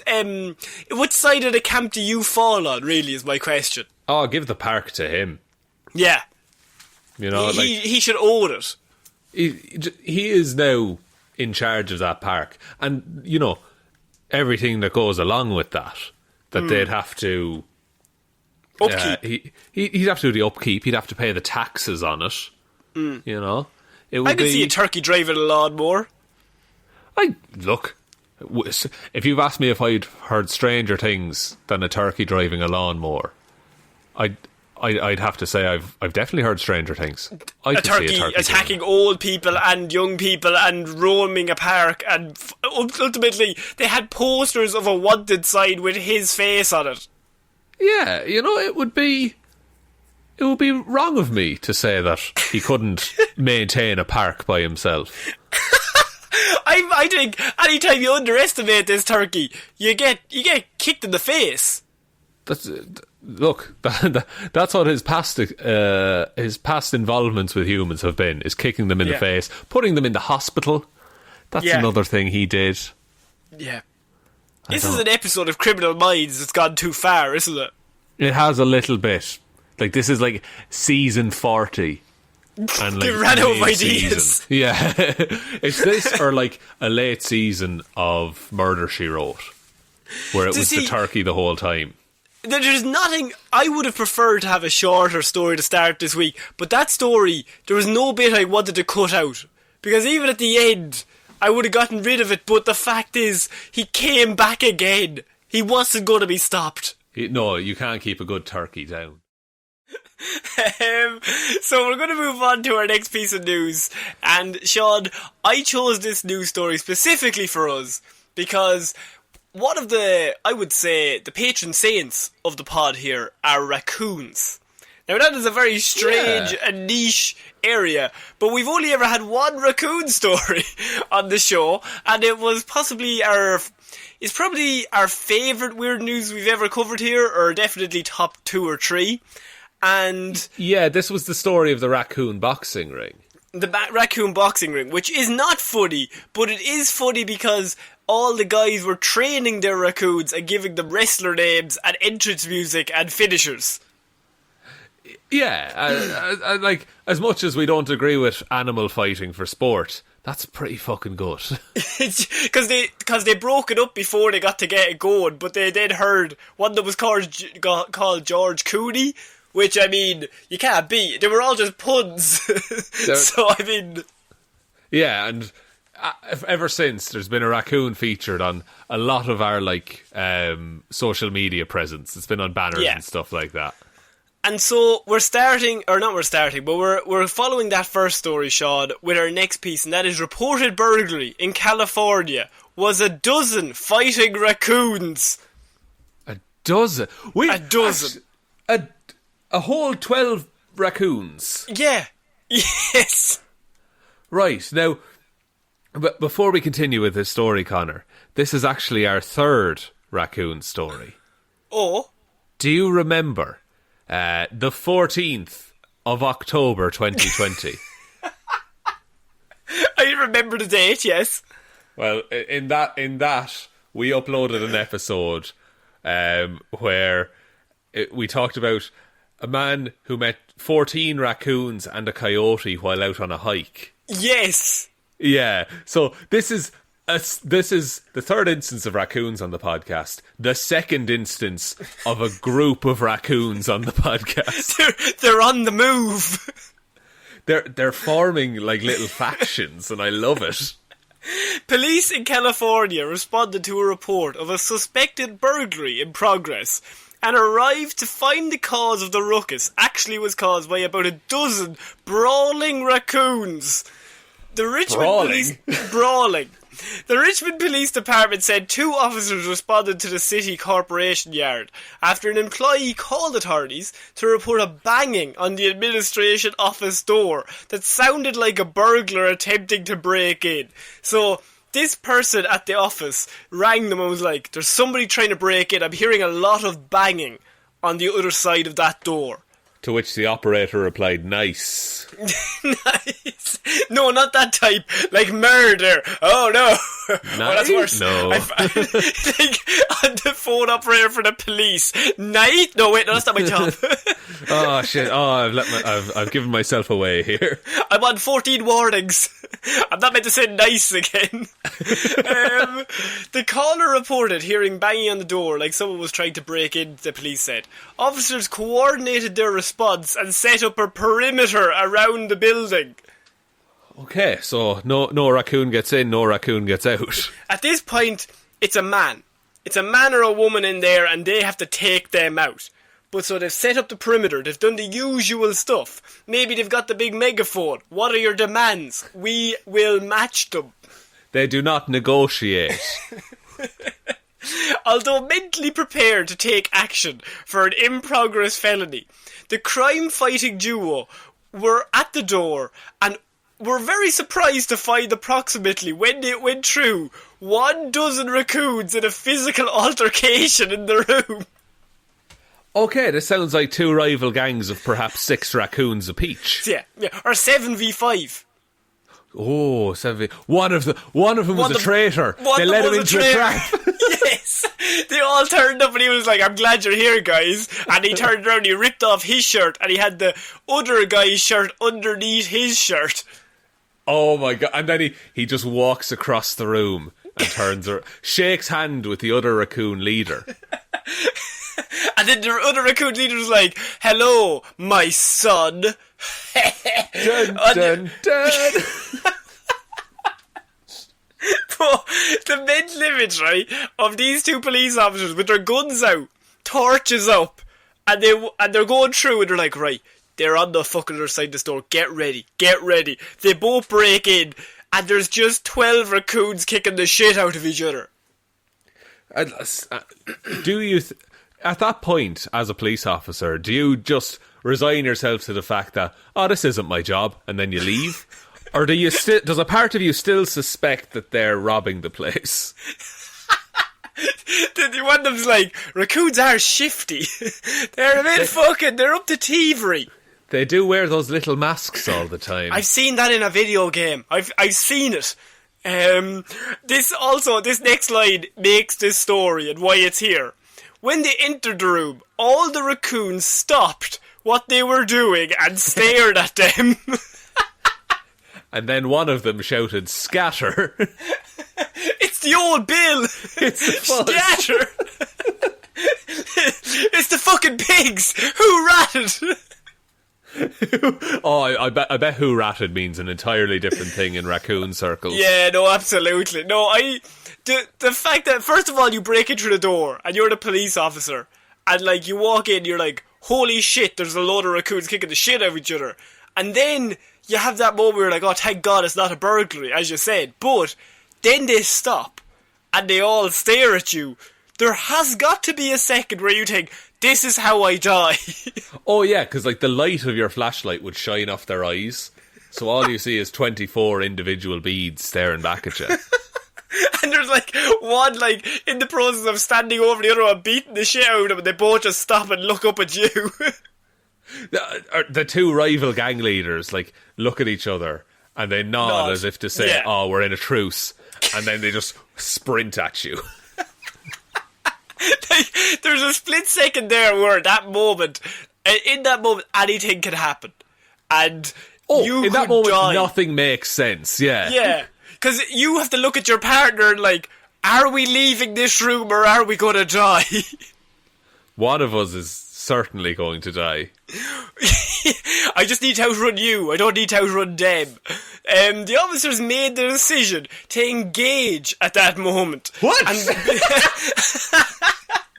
And began to wave their arms wildly, whilst another started kicking random objects and making loud noises. Oh, they're playing the insanity card to get away from the raccoons.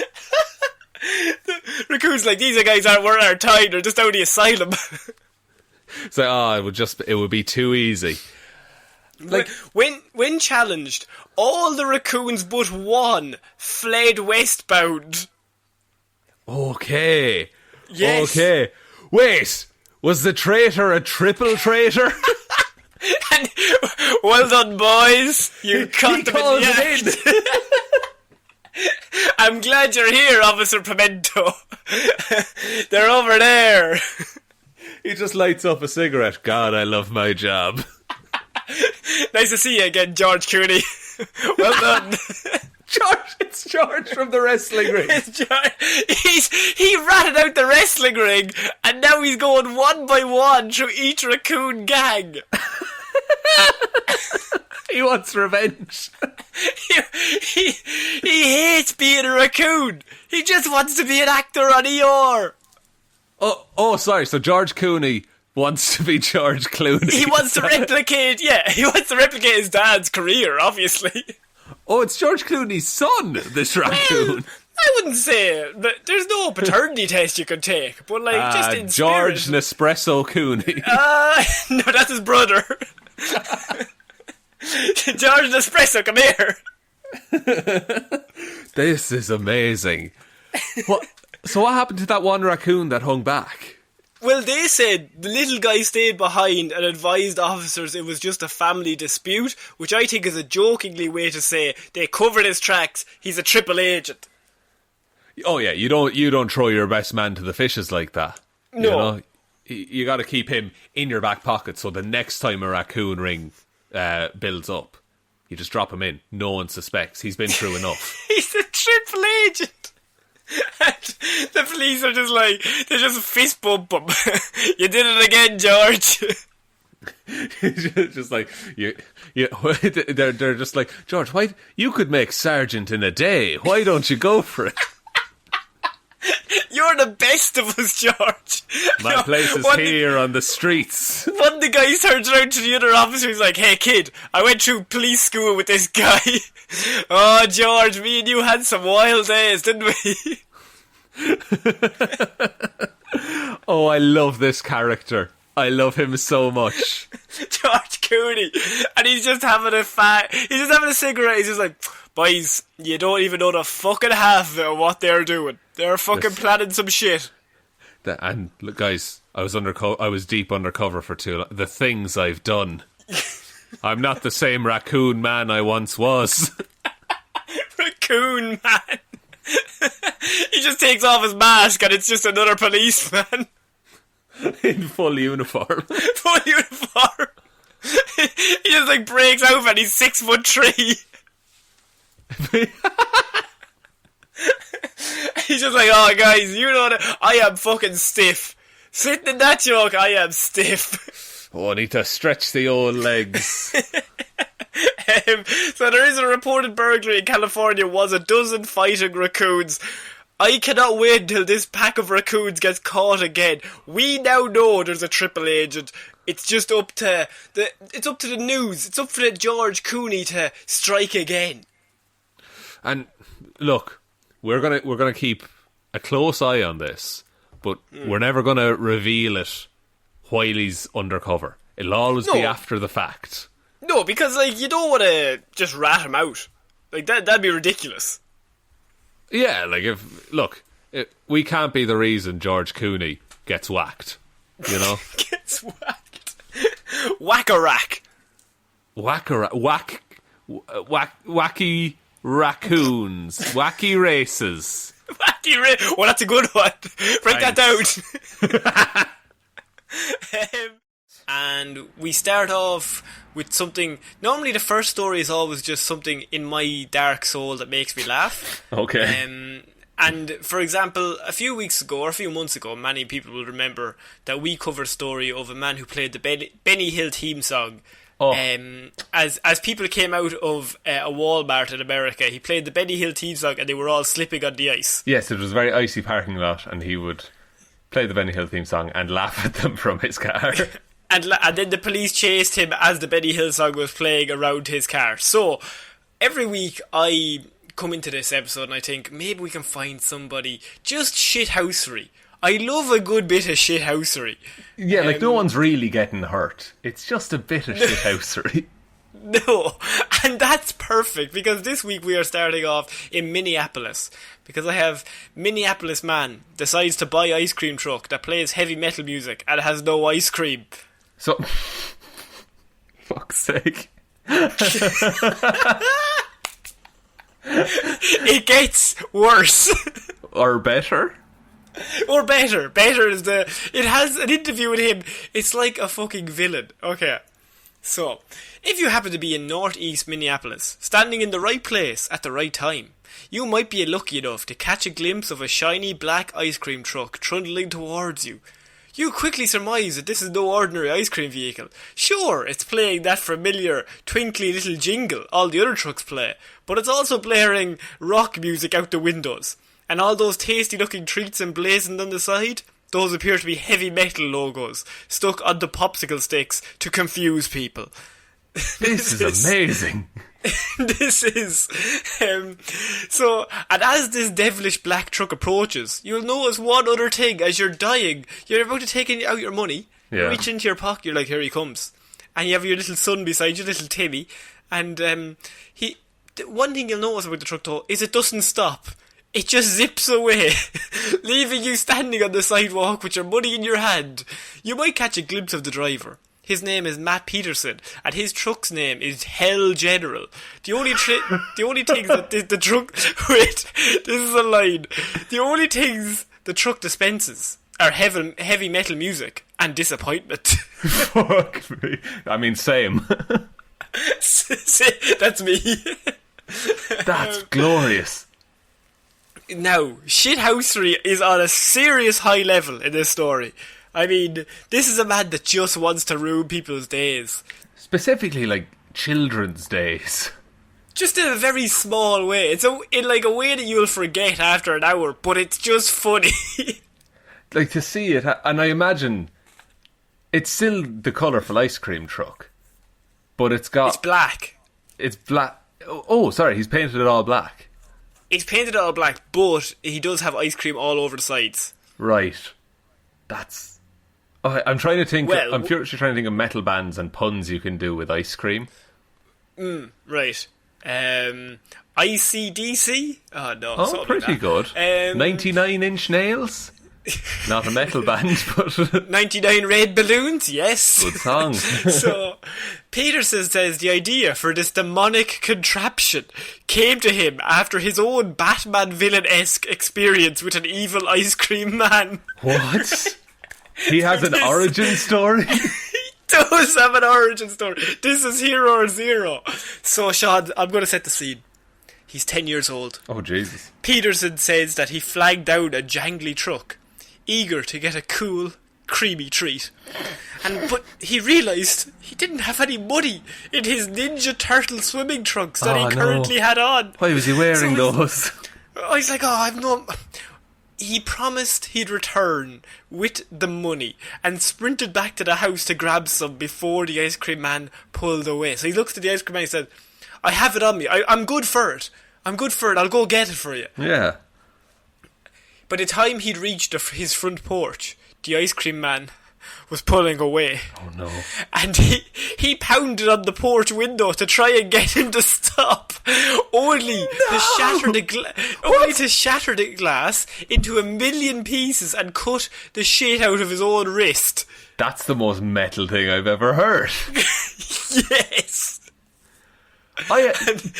Do you know, I had a story very similar to this happen. Oh, for God's sake. Child Shaun, fuck's sake. Please, let the people know. This is like at least once a month I have a child story from Shaun, but please, go on. No, I was in my grandparents' house, and my brother and my older cousin had money because they were older, and I had no money because I was a child. You were a slave. So I had to work for my freedom, that's true. You work for it. But they got ice cream, so I ran inside to get some ice cream money. Oh, I see where this is going. And so the My mum gave me some money. I remember it was a €5 note. You're the affluent West. I know. And so I ran across a field to get to the ice cream truck, and I feel like I was really close, but apparently I was maybe a quarter to halfway across the field, and the ice cream truck started leaving, and I thought in my head, like, oh, I could catch up. And so I used like the last bit of strength that I had, and I just tripped and ate shit in the ground. I got really dizzy because I hit my head. Oh my god. That's the best story I've ever heard. It's only funny because it's you. Everybody else, I could be sad. Because I can imagine you, but I have like your adult head on a child's body. That's what I looked like, beard and all. with the beard, running across a fucking field. Oh my god. And my favourite line in that whole story was you thinking, I thought I was a lot of the way, but apparently I was only half or a quarter, which means you've had this discussion with someone else and they were like, no, you didn't get fucking anywhere near. Well, a large proportion of my relatives were watching me run. Run, Shaun, run. They're just taking bets. Where do your family live? In my head it's just a field and you're all out on the porch. Like, you know the house in Get Out? Yeah. They're all in the house and they're just on like rocking chairs like he's never gonna make it. We live in the middle of a dog track, actually. Oh, wow. We just run around. Hell. And you didn't make it? Didn't make it. Fuck. Now, my brother was sound. He bought me some jellies while he was buying his ice cream. So at least I had jellies to eat. Oh, jeez. Your brother kind of comes out as the hero in that story, really. I certainly don't, anyway. No, you don't. No, you just come out as a bad with a concussion. The two heroes in that story are my brother and the ground. And the ice cream man. Don't give that child any fucking ice cream. Fuck him. No, but I've not now made it my mission to like do drag races away from children. Yeah, you could have turned evil. You're the opposite to this. Like, the two of you had the same origin story, but he just went the wrong track. He had the one bad day experience. Yeah, we're all one bad day. So, they had an interview with Mr. Peterson, and he said, I realised one thing at that humble moment when I broke the glass, when I had a cut wrist, when I watched that ice cream man drive away from me. He says he realised one thing. The ice cream man was one sick motherfucker. Jesus. He can't just wait for a kid. No. Well, see, there's the thing, but if the kid specifically says, I'm going inside to get money, could you wait? But it's like, my issue is that it's an ice cream truck. So that it's time sensitive, surely. Like, it can't just stay put forever. You have to go find new customers. Well, you think they don't have freezers? Like the ice cream will melt? No, I know that. But he's like driving like, quick. He like takes them all out of the freezer. Why did I stack them on shelves? Let's go. In this summer heat. In this metal car. This is a terrible idea. Why did I paint it black? It soaks up the heat. It's so warm in here. Do you think he stores anything in his metal truck? Just hopes and dreams of children. That's kind of what he has. They're fairly small anyway. They are. As happens in so many good villain backstories, Peterson became the very thing that haunted and maimed him as a child. An evil ice cream man who did not provide any ice cream. He got the... Go on. No, like, he's become everything he swore to destroy. You either die a hero, or you live long enough to see yourself become the villain, Shaun. And the ice cream man is one sick son of a bitch. He's one sick son of a bitch. He got the truck in 2009 and he spent a couple of years fixing it up, investing and reinvesting in breakdowns and stolen parts. To this day, he says that he cannot drive the truck when it's raining because the windshield wipers are about as good as the ice cream he carries, which is, they're non-existent. Gee, oh, okay. Well, of all the upgrades and repairs he's done, surely wipers would be the easiest. I'd start with wipers. They'd cost a lot less than, say, a new engine. That's true, and you can just they're designed to be changed out. True. Whenever he gets the itch, which is great, it's not every day, Shaun. No, it's whenever when the mood he gets takes the itch, him. Whenever he wants to ruin somebody's day, he coasts around the neighbourhood, delighting passers-by and demolishing their ice cream hopes all in one fell swoop. His favourite days are the last day of school and Christmas. It says he's seen wonders. That is in this article. He's seen wonders. Grown men have tried to foist money into his hand while Day and Peterson drove at about 25 miles an hour speed. They're driving alongside him trying to give him money for ice cream. They're chasing him down. He smiled and he peeled off. Fathers have asked him to explain to their 4-year-old kids why they can't have the popsicle they wanted. Smiling, he refused. He's seen 12-year-olds watch him drive away, watch their mouths form the words, "What the fuck?" He's gonna create a spate of, copycats in 10 years. Oh, man.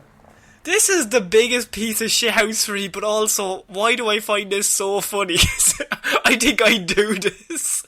You would totally do this if you got the chance.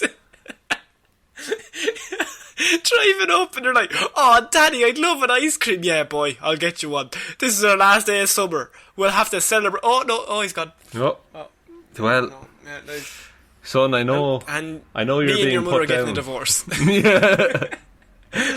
That was our last day. That was our last day we'd ever have together. All you wanted was ice cream.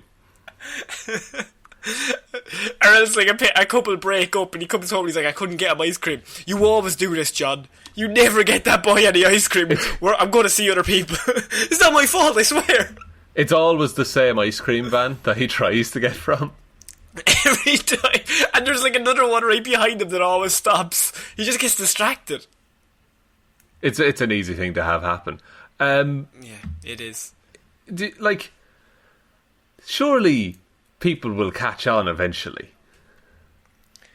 But I think by the time people catch on, you move to the different neighbourhood. Oh, you think just he's move expanding? one over. I think you go block by block. Just one through another. Through the streets of Minneapolis.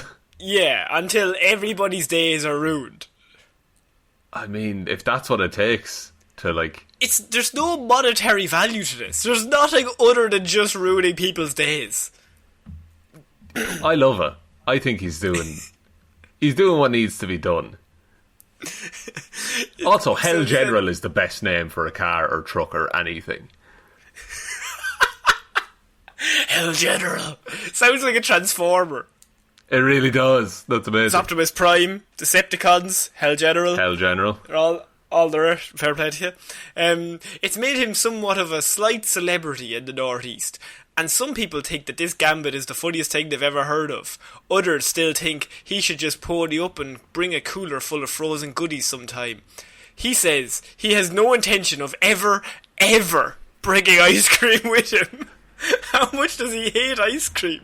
Does he still hate ice cream or does he hate ice cream trucks? Well, he says, though he has considered doling out popsicle sticks wrapped in a small package of air. Oh, no, I think that's more evil. Here you go. If he does that, he cannot charge for them. No, see, now that is theft. The fact that he's costing nobody any money, he's cost himself money. He's in actually the raid for buying a truck, doing up the truck, and then going about his business to paint it all on the side and everything. But just for the sole reason to just make somebody's day worse. Yeah, it's at great personal cost to himself that he's become this mild-mannered supervillain. Now here's the thing though, what's the most annoying thing someone could do if you're annoyed with them? If you're annoyed with them... if you kill him with kindness, then... Yes. Well, even when people get mad, Peterson says he tries to remain friendly. He returns any middle fingers with a peace sign and a big smile. He tells screamers to have a good day. There's no need to get upset about losing ice cream you never had in the first place. And this, he says, is all in good fun. That's his, That's his mission goal. It's just like, you never deserved the ice cream. You had there no was never right any to ice it. cream. Never You can't get upset over something you never had. Yeah, it never existed. No, it was you. You created the scenario where you were going to get ice cream, and in your mind was like, oh, I've already eaten the ice cream. The ice cream never existed, man. I'm just a guy driving around the truck. Have a nice day. That's how you fuck with someone, is you're just really nice to him for no reason.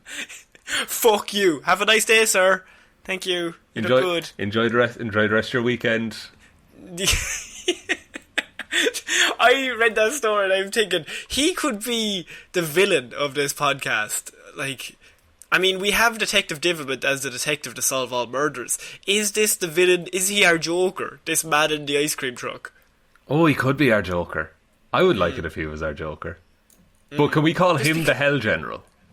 Yeah, he's the Hell General, yes. And He just brings hell. He just brings hell. But like in really small ways. Who's more of a shithouse? Benny Hill or Hell General? Ooh. I think they're different breeds of shithousery. If they combine together in a tag team, you could just call them Benny Hell General. Benny Hell General.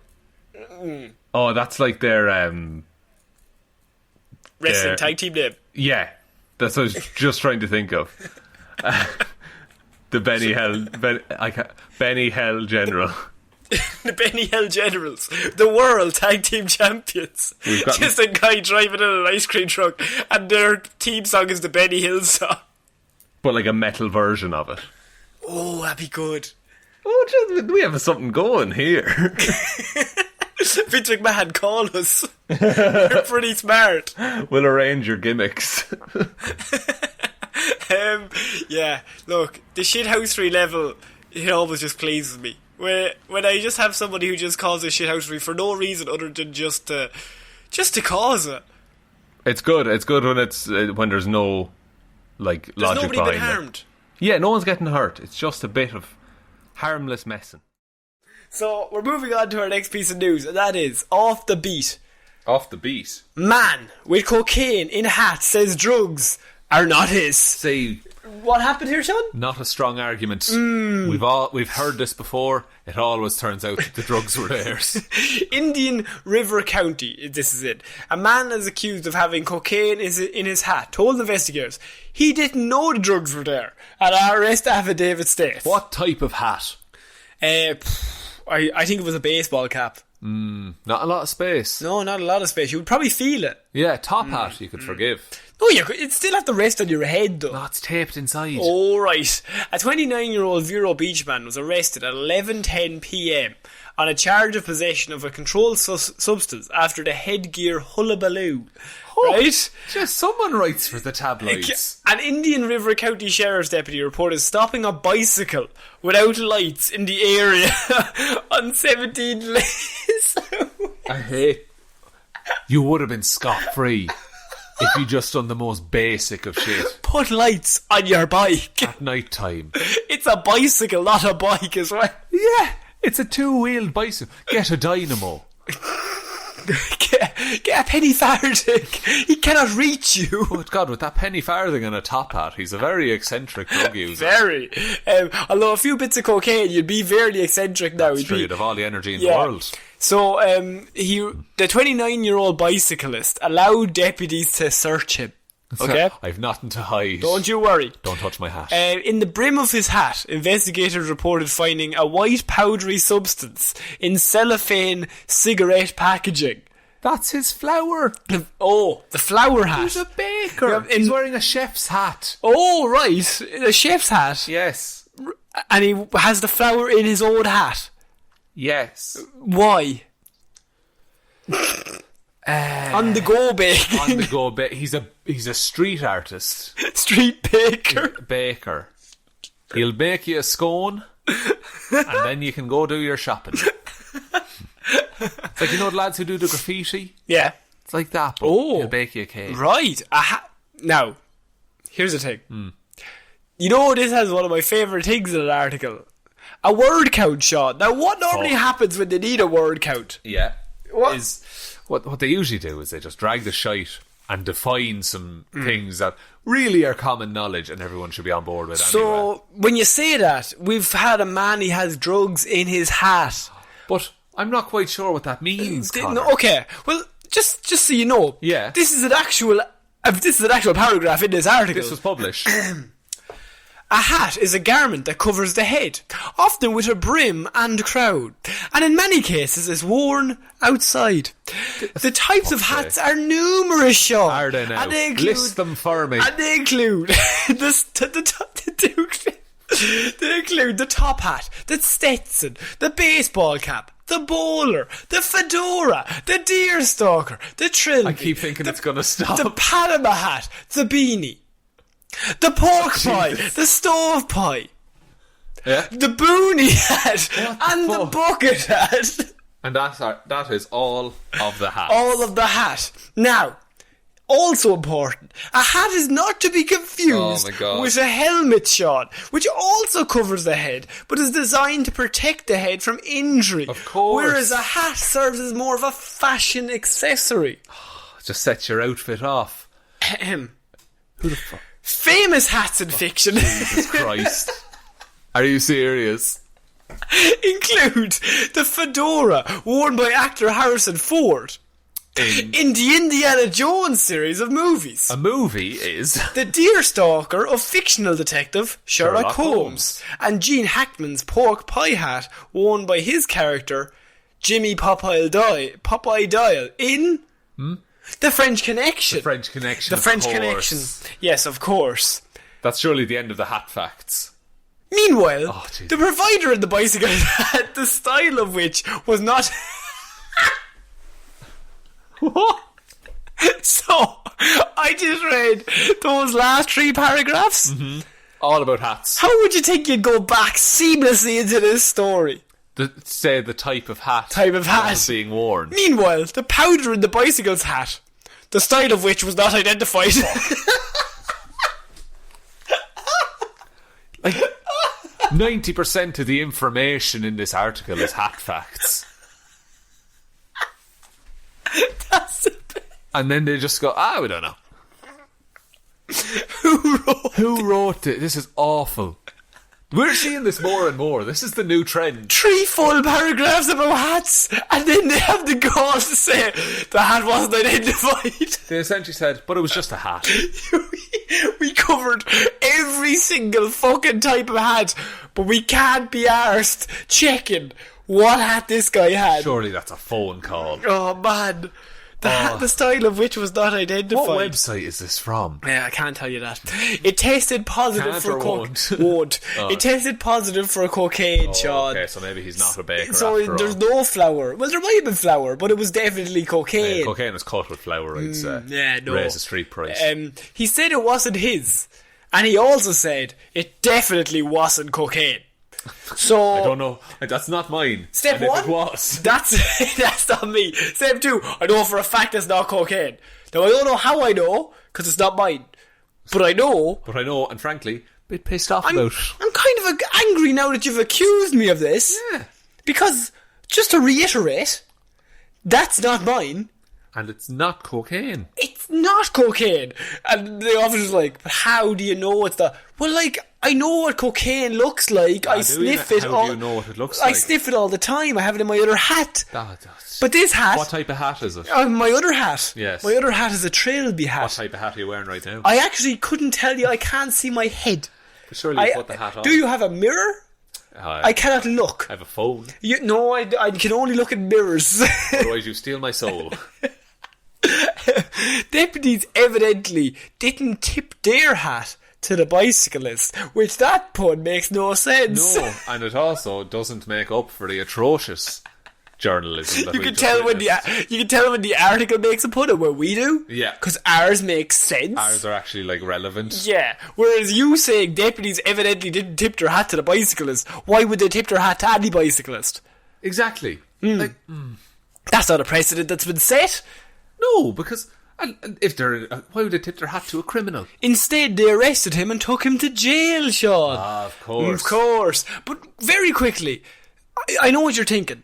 could you, Connor, just really quickly go back through that list of hats? And you're dead right, I will. Okay. So, the types of hats are numerous once again, ladies and gentlemen. They include the top hat, the Stetson, the baseball cap, the bowler, the fedora, the deerstalker, the trilby, the Panama hat, the beanie, the pork pie, the stovepipe, the booty hat, and the bucket hat. But what style of hat does he have? It has to be baseball. It has to be. It has to be very nice. Mm-hmm. See, they said it was in the brim. Yes. That's where the cocaine was. Yeah. So I think... No, there was there's bits of cocaine in the brim, but all of the cocaine was like under the hat in the little bag. Under the hat. I think it's got it could be like a flat cap. Was flat cap mentioned? Going to take me 14 minutes to read back through this list. Top hat, Stetson, baseball cap, bowler, fedora, t-shirt, trilby, Panama hat, beanie, pork pie, stovepipe. What's as a flat cap, as in like a Killian Murphy, a Peaky Blinders Killian Murphy hat. That probably has a different name. It probably does. What's a pork pie hat? I have no idea what that is. Oh, that's awful. What's a pork pie hat? It's like the one that they wear driving gondolas. Oh no, that wouldn't look good on me or you. Good brim though. A very good brim for cocaine. Cocaine brim. Do you want me to give you another one? Yeah. This podcast has just turned into hat talk. Yeah, do some hat chat. Maybe a hat trick. Oh, very good. Yes. I think we've peaked. Stovepipe. Stovepipe hat. Stovepipe. I think I know what that looks like. Stovepipe hat. Oh, geez, Wikipedia auto suggested top hat now. Oh. I wouldn't... Now, a stovepipe is slightly different from a top hat. How so? You can tell by the tapered edges on the stovepipe. Of course. Top hat would be perfectly vertical. It's a hat trick on the eyes. Indeed it is. Did it again. What about a booty hat? A booty hat. A booty hat. I think that's like a safari kind of hat. Okay. Oh yeah, absolutely right, Sean. Well done, you. Look at that. That's a boonie hat there. And, what's a deerstalker? Oh, we know what a deerstalker is. It's a Sherlock Holmes hat. Oh. My cookies are going to be fucked. Google's just going to send me a load of hats. I thought you meant the cookies you have in the oven. Oh no. Oh no. Oh shit. The cookies. Yeah, I think... What do you think of this man? I think he's the greatest criminal we've ever covered. I take my hat off to him. Very good. It wasn't great. Now, it wasn't as good as that Michelin one earlier. What about the one that I said hat trick twice? That was it was pretty good. If I said it a third time. Yes. So we're moving on to our next weird news, Sean. Now, we've covered a lot of weird monoliths appearing and disappearing over the last few weeks. Yeah, now, weekly we've had a new monolith. Weekly! Now, this week we actually did have news of another monolith appearing in California and then disappearing again. But it disappeared after it was kind of destroyed because a load of lads came down and said these aliens aren't having our stuff. Now, I thought... That's a bit weird, but sometimes I'm now starting to think I'm getting suspicious. Is there copycats around there? But then I found this news story that kind of got under the radar because the monolith is taking a lot of the action of stolen land pieces, and so I now have phallic landmark statue in Germany mysteriously disappears. Oh, okay, okay. So. Now, when you say phallic, Con, yeah, go into more detail for me. It's happy to see you, like. It's got a smiley face on it. Is that what you're saying? It's got a big smiley face on a cock. So the mysterious... Right. And who erected such a thing? So, it'd be a hard job to put that up. The mysterious disappearance of a phallic-shaped sculpture from a German mountainside, where it first appeared without explanation several years ago, has caught the attention of local police. Local media reported that police in the Bavarian town of Kempten, about 79 miles southwest of Munich, are investigating the disappearance. Although it wasn't clear whether a crime had even been committed. Is it a crime to leave a big cock and balls somewhere? It's asking not a big for a friend. And balls. I want to make that clear. Okay, but in my head, I just want you to know. Yeah. Yeah. I think it's a big full cock on. and balls. Full on. So, we don't know whether it is a criminal offence or not, said the police. The almost 7 foot tall, 2 metre sculpture appeared to have been chopped down over the weekend, the paper reported. All that remained on the 5,000, nearly 6,000 foot high, or nearly 2,000 metre high, mountain was a pile of sawdust and splinters. Oh, what could that mean? Right, so, okay. It's 7 foot tall, and all that was left was sawdust and splinters. Now, you're a man who works with wood, Shaun, so no. I'm coming to you with this. Right, okay. Now, is it possible that we... the only thing that's... Do you want to know the only fucking thing that's coming to my mind right now? What if it's an ad for chipboard? That's what I was thinking. What if it's an ad for Alvin and the Chipmunks? Oh, the squeak will reboot it. The squeak will... the dick will reboot it. You said it wasn't a dick. You lied! So, the peculiar sculpture has become a hotspot destination for hikers in recent years, and even appeared on Google Maps, where it was classified as a cultural monument. Right, okay. And go on. so is this... Does it look the same, like the exact same as the other monoliths? No, it's nothing to do with them. Right. But it's a mysterious monolith nonetheless. That's why it's gone under the radar, because all those ones, they're shiny. They're sleek, they're alien-like. This is a big cock of balls. I think. And I think that's funnier. It absolutely is. Now, is it possible that... Look, okay, this next question is based on information that I'm about to ask you, Connor. Okay. Do you believe in giants? Do I believe... Okay, now I know where you're going with this. Do you, though? And I do not think that is a giant's cock.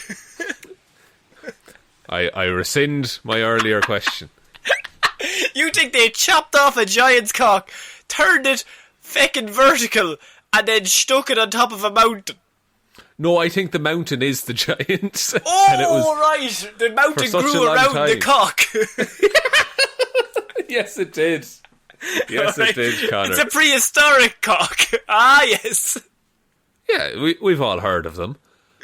Now, this appeared out of nowhere, and media outlets attributed its sudden appearance on the mountain to a local legend that says it was made as a prank... Go on. I was going to say they attributed it to a sexier mountain walking past. to a local legend that says it was made as a prank birthday present for a young man whose family didn't appreciate the gift. 7 feet tall for a prank seems a bit high. That is a lot of effort to go through just to mess with your friend. Either you really don't like him as a friend or you're in love with him. Yeah, it's a very mixed signal kind of gift, isn't it? The 440 pound or 200 kilogram sculpture was then hauled up the mountain and left there. 200 kg. That is very heavy, first of all. So it's 200 kg, 7 feet tall, and it was brought up nearly 5,700 feet. Jesus, that you're talking like hauling it with a tractor at that point. Yeah. I mean, that's... But what's the... Like, surely if it was made for someone, like they would have... Like, if that was made for me, there'd be absolutely a picture of me standing in front of that, claiming ownership of it. It'd be your Facebook profile picture. That'd be my LinkedIn profile picture. Hire me. I got balls. I got balls. Fucking hell, guys, come on. Now, just for the sake of an Instagram post, is it snowy in the region? Oh, well, it's on a mountain that's nearly 6,000 feet in the air, so I'm assuming yes. Okay. Okay, I can work with that. Yes. So it gets bought. This is the local legend, by the way. It gets bought as a prank birthday present for a young man. Then somehow they get the 7 feet tall, 200 kg or 440 pound thing up the mountain. Place it there a few years ago, and then this week it disappears. Just strangely. Yeah. Now, did it? It didn't just fall down and they haven't found it yet. Like, it's properly gone with just sawdust left. It fell down, and with that velocity, I can only assume it impregnated the next mountain.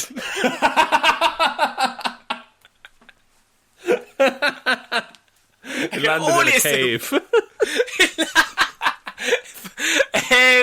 So its disappearance comes just days after a mysterious monolith in Utah made headlines before suddenly vanishing itself. So now this has all come down because, is it robbery if somebody went up the mountain? Like, that is a long way to go up. You'd have to bring stuff like instruments. You'd have to bring an axe. Yeah, a guitar. You'd have to bring a guitar for a bit of a jam afterwards. You'd have to bring several things up the mountain, chop it down, and then somehow get that stuff back down the mountain, leaving no trace of you ever being there. Perhaps you could slide down the mountain if you had enough lubricant. Slide down the mountain. What would you use as the lubricant? Oh, whatever's on hand. Snow. The snow is there. It's water. Do you know the final scene in Jim Carrey's The Grinch? Yeah, it would be tough to be that big in the cold, though. But go on, what were you going to say? I was going to say, it's like when the sleigh is full of presents and he's sliding down the hill. Oh, it's that, yes. but me on a big cock and ball. Now that's your LinkedIn profile picture. My God. I'd hire you in a second. It's like the log flume at Disneyland. So what do you think this is? Do you think somebody has gone out of their way to chop this down and bring it home? Why now, though? Like, is it because of the monoliths being in the news? They're afraid that this one's going to get destroyed. That's it. Yeah, like, replaced by the new futuristic cock and balls of the silver monoliths. We can't let it just sit up there. It's going to get replaced, Papa. We need to go now. Oh, it's a father and son excursion now? Of course. I don't know what the benefit would be. Like, how do you hide something like that as well? Like, you just leave it in the driveway with a cloth over it? What's that, crane? Just, we got him a crane for Christmas. We're going to wrap it up real nice. We're going to wrap it right up. Do you have any boxers? They have to be fucking massive, though.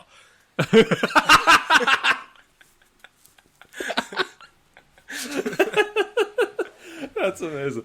I don't know. Like, what use is there for that as well? Firewood, I guess, but... I mean, it seems like a shame to use it for firewood. It's a massive bonfire. Just lads crying. Oh, God.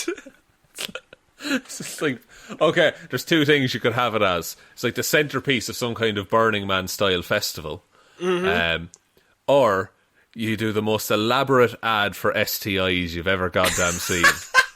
This'll happen to you. It's like, well, it's made of wood. Oh no! Oh, splinters! So, Shaun, I think we're going to have to move on from this, but there are landmarks being stolen all over the country, right? And it's a tough time for us all.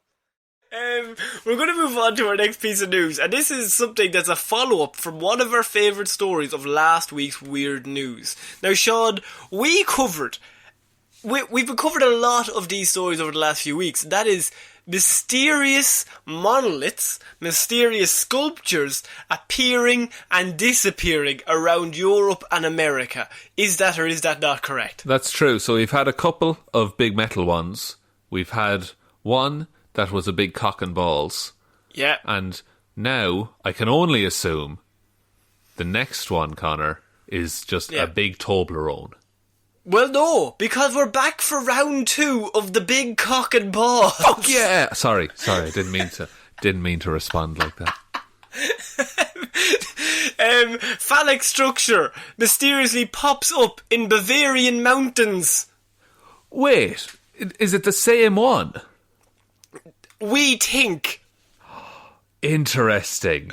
So the story last week was that there was a large phallic structure that we decided was basically just a cock and balls because it couldn't have been anything else, and it was on top of a mountain that had been bought as a prank for a teenager in the town, and then somebody had wheeled it up the mountain and put it on the top there, and it was over 7 feet tall.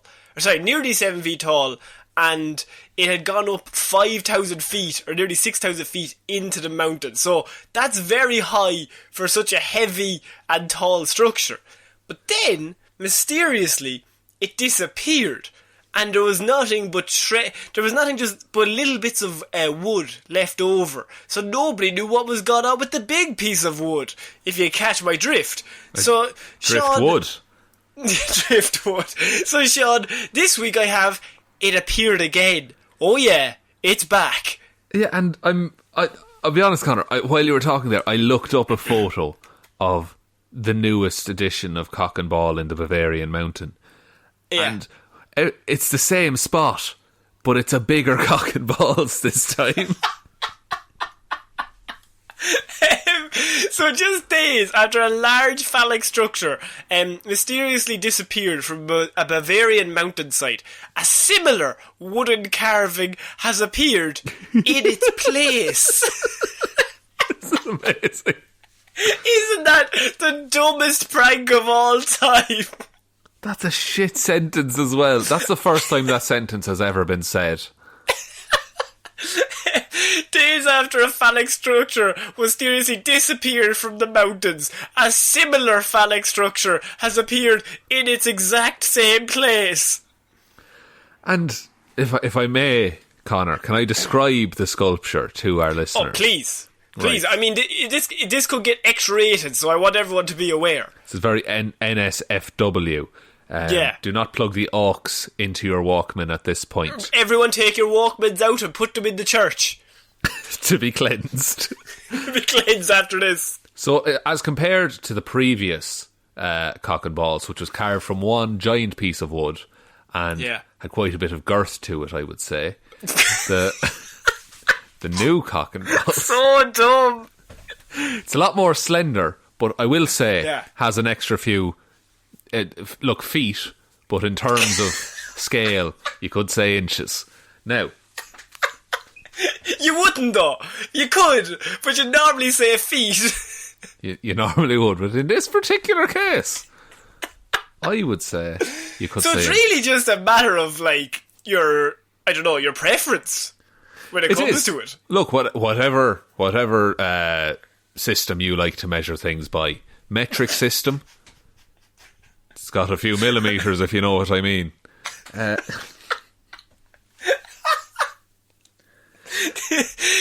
The saga began, as we mentioned, several years ago, when an almost 7-foot tall sculpture appeared on the 5,000 foot high Grunten Mountain in southern Germany. It quickly became a selfie magnet for hikers, and even featured on Google Maps, where it was described as a cultural monument. Would they have blurred it out, do you think?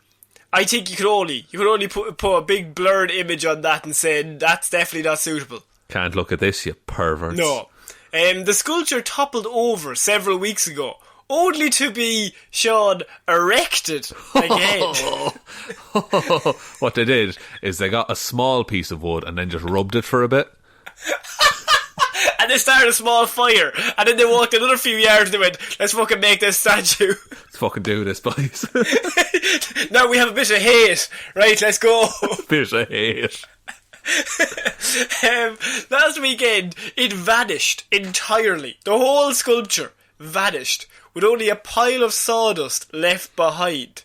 But now, even as a local police probed the disappearance, the tale took a further twist last week with the discovery that a new slightly larger carving of male genitalia had appeared at the exact same site, propped up with wooden beams. Oh, they're not letting that fall over again. It's locked in. You're never moving it.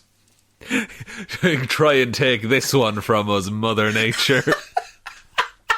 Just shaking a fist at a cloud. Try and take this cock and balls. It's one of our own. Now, do you have the photo there in front of you, Connor? I don't, but do you want me to get it up? Now, what I'm struggling to clear in my head is whether the stones, if you will, are actually... I think they're actual stones on this new sculpture, like they're boulders. Which begs a further question of how the fuck did they get the boulders there? Oh, that's a good point. That is definitely a good point. Oh, I do have the picture up now, yes. Now, do you see what I mean about the inches thing, first of all? Absolutely. It couldn't be clearer. It could not be clearer exactly what you were saying there. And I agree with every word. The first one is a sleek cock and balls, a simple setup, simple design. Simple classic look. It's a classic look. Second one, wooden beams are added in to keep it up. I don't know if I enjoy that. I think it ruins the design. What do you think? I think it would be a bit more, if you will, magnificent without the beams holding it up. Now, I appreciate the reason that the beams are there. This is a very top-heavy structure. Those beams are like Viagra. They're keeping that baby up. Is this symbolism? Is this what we're working with here? Are they blue? Are those beams blue? I think they might be blue. Yeah. I mean, this story is mental. When you really just break it down. I mean, we're having lots of fun. We're having a great time, folks. Like, this is our favourite story. Like, it's so stupid, right? But why it works is just the sole fact that somebody got rid of the first one and then took the time out of their life to spend the last week thinking to themselves, no, we need a big cock and balls at the top of that mountain and I won't hear anything else. So they've spent their time designing one, secretly somehow getting it up the 6,000 feet into the mountains and then plopping it down and getting away without being seen by anybody. What this could all go in some great directions, Connor. What if, say, we get I don't know, some kind of big event and everyone's stranded out in the wilderness and they're all just fumbling through the trees, through the snow, it's freezing cold. And then one night, a small group of survivors sees a figure in the distance. A marker, if you will. And they move towards it. And they find everything they need for survival. Big and stones. Then 9 months later, men and women are all pregnant. And a new society has built around. And a new society. Interesting. And also, this is not as poetic, but if you look at it in the right way, it kind of looks like one of the bananas in pyjamas.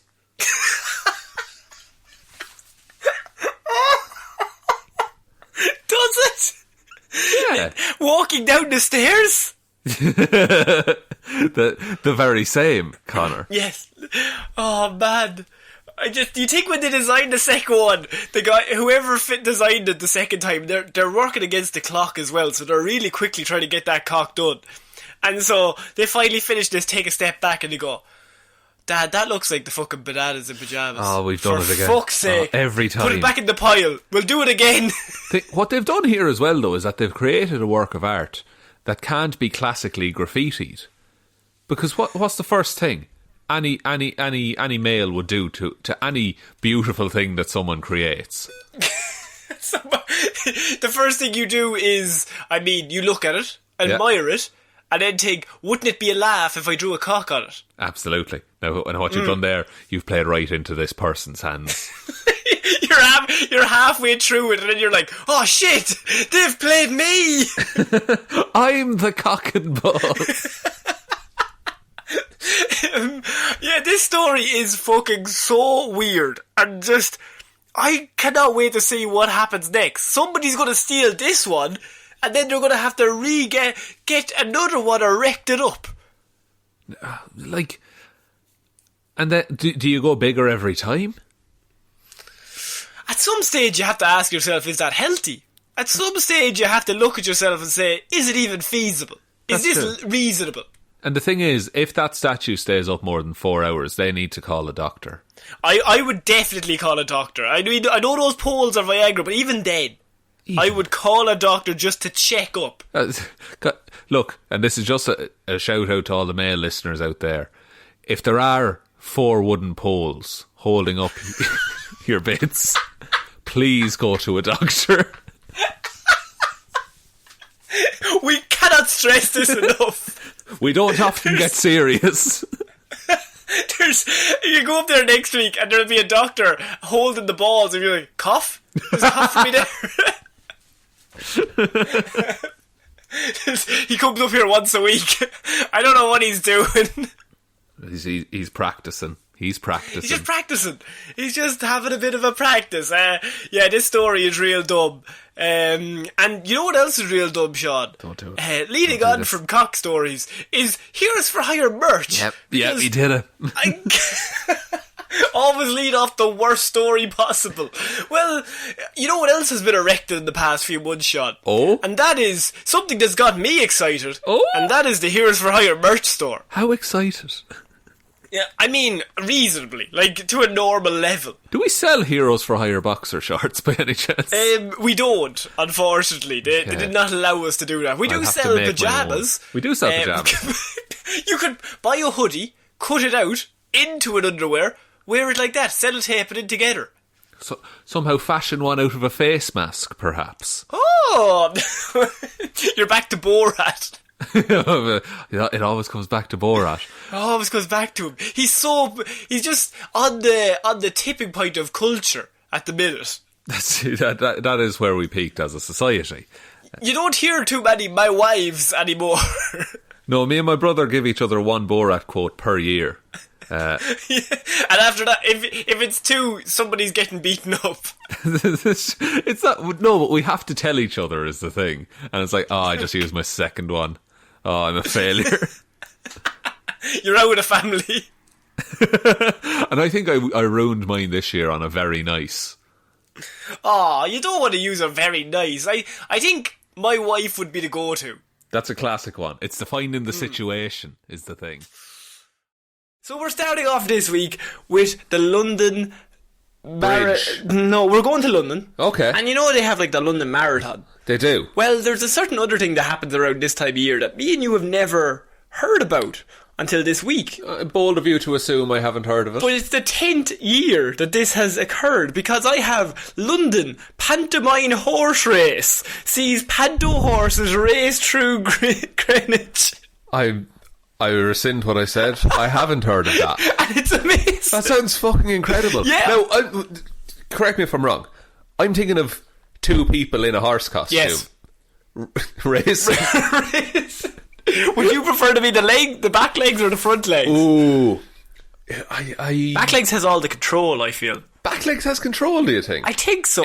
I think back legs set the pace. Yeah. And front legs steer. Right. As it were. As it were.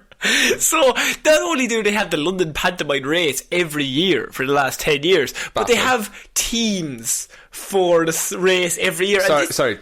TEA or THE? THEME. Okay. Teams. Yeah. Sorry. They have teams. THEME. Themes for the race. And this year's theme is Star Wars characters. Oh my god. So technically, you have people dressed as horses, dressed as Star Wars characters racing around London. Fucking hell. Yeah. I suppose after 10 years you do have to try something new. Just mix it up because there's not enough excitement. So, do you think they're sitting in a boardroom like, this isn't exciting enough? Oh, and they're all in horse costume. The kids have gone off. They've gone off pantomime horse. What's big this year? Fortnite? Can we do Fortnite? Where's Ninja? Do you think we'd get him in a horse costume? Ninja would totally get a horse he would costume. if you pay him enough. London's not short of people making an ass of themselves at Christmas. Shaun. Very good. But things ramp up a notch on Sunday last week when the London Pantomime Horse Race trots into town, huh? Trots. Very Is good. there a big opening ceremony? I could only assume so. So Okay. now in its 10th year, the race sees 30 teams of people. 30 teams. 30 teams. And teams. Of people dressed as panto horses race around... is it Greenwich or Greenwich? Greenwich. This year, there's a Star Wars team. So make that teams of people dressed as pantomime horses, dressed as Star Wars characters. And then they have a little pun in this article, which I like. Jedi lose you yet? Wow. Stretch. Now, to be fair, there's a very small Venn diagram of horse jokes and Jedi jokes. I think they're trying to force it. Oh, very good. Thank you. And we're moving on. That's going to be the peak of this episode. That's all you can do. Before the race kicks off. Race window. Oh, this is going to get tiresome. Before the race kicks off, there's a free open-air pre-race ceremony. Excellent. Everyone's welcome into the grounds of Devonport House for an absolutely bonkers show. Strictly Nay Dancing is a Star Wars themed panto horse dance-off contest. They're adding more things Yes, to it all the time. Accompanied by a singer calling herself Princess Leia, which I feel like... I mean, that's not her Surely name. it's Princess Leia. Surely. Jesus. I'm on a roll. He's got two. That constitutes a roll. You said that's so unexcited. That constitutes a roll, yes. I'll allow it. Oh, Princess Leia, yeah, good stuff. Leia's pretty good. The London Humanist Choir performs an alternative medley of classic hits and a specifically written Star Wars parody song. Weird Al, hello. Plus, Star Wars costuming group, the 505th UK Garrison. No idea what that is. Oh, they were in my hometown the other day. Were they? Well, I don't think they were the 505th, but there's various legions of... I'm actually fascinated. You know what this is. Go on. There's various legions of just like Star Wars groups. They have really good costumes and they just go around and do events. Really? Yes, there's like a Christmas event on in the place I work. Oh. And so they were all marching through the centre. And they're the stormtroopers. Stormtroopers and Darth Vader and... Darth Vader, of course. Savage Opress, you know. Yeah, all the classics. The classics. Asajj Ventress, she was there. Look, you've kind of lost me after there. A lot of Star Wars characters. It's real cool. So they're bringing, along a battalion of stormtroopers, a team of Jedi and droids, and possibly a couple of Imperial Scout troopers on speeder bikes. We had a Boba Fett. Really? Yeah. Oh, wow, that's terrible. You really looked really out. ruined Christmas for everyone. There was children crying. They punched him in the face. A bunch of children just attacked the Boba Fett. How dare you? Just kicking him on the ground. Like we said, bonkers. And that's before the race itself begins. We haven't even gotten to the race yet. If someone trips over, do they get shot? Like you twist, what, like panto shot? No, literal. You're running along with your partner and you accidentally like twist your ankle. Oh, the ankle. Your partner has a gun. Everyone has a gun and they swear an oath to each other. If you go down, I'm going on without you. Back half of a horse. Just running. He can't see. He's still got the front. You think he'd put on the front? No. Oh man.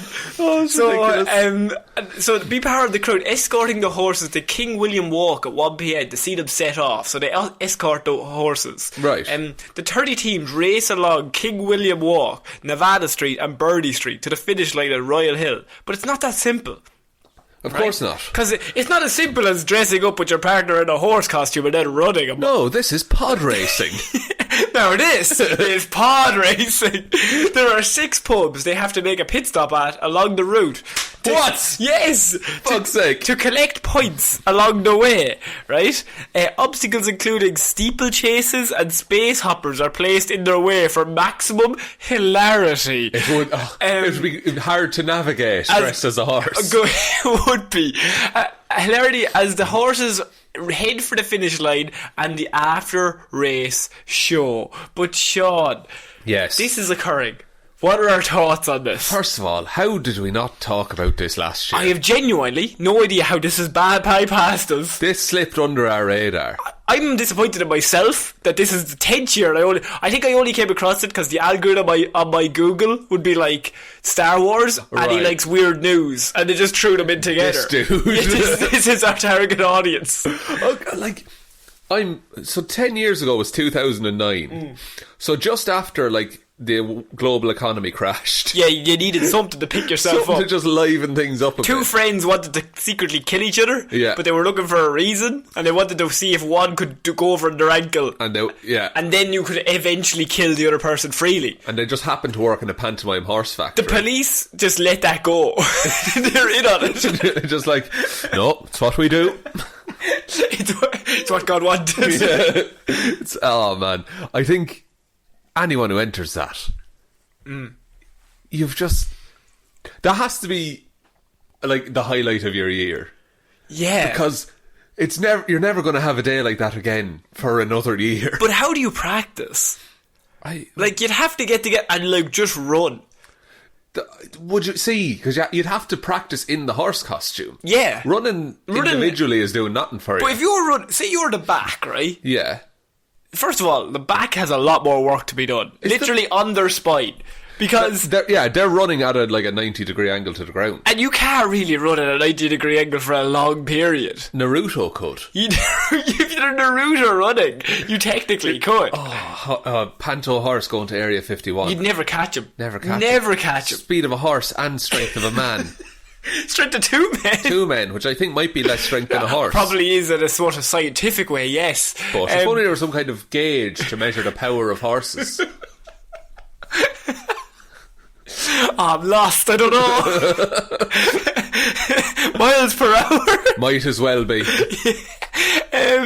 Yeah, the guy at the front, you could just be fit. Doesn't really matter. And if the guy behind you is slow, him to keep going. Yeah, you are. I would not be able to run. I would consider myself fit and fast. I would be very slow and very sore after, I would say, a minute and a half of trying to run at a 90-degree angle. Yeah, and it's in a horse costume as well. Like, thank God it's in winter, otherwise we'd have people literally dying in a horse costume. Yeah, that would be not great. Yeah. Well, they are dying due to, like, sprains and going over their leg. That's all part of the sport, though. Well, that's just shotgun to the face. It's kinder. Pull him out of his misery. The guy stubs his toe. Oh, like it's anything. Like, and you don't even have to like complain about it. No, they'll see. They know. They have a monitor on everyone's legs. Yeah. And it's just like, if there's even 1% damage, you're at 100%. If you drop to 99, we'll take you out. We'll take you out. Because you're a danger to everyone else out there. There's a lot of snipers lined up. The whole way. Just lasers on everybody. The pressure. And then they come round one corner into one street and it's just like, and now the surprise hurdles. Now go through the death drops. Now get past Atlas and Predator. The snake pit after that. Yeah. And if you get bitten, you get shot. Oh, it's Bear Trap Station. At the pub. The pub, yeah. Bear Trap Station. Yeah. Just massive trap. You're just like, oh fuck. Like comedy sized traps. Ridiculous. Man sized traps. For a bear. For a bear. Undersized for a bear.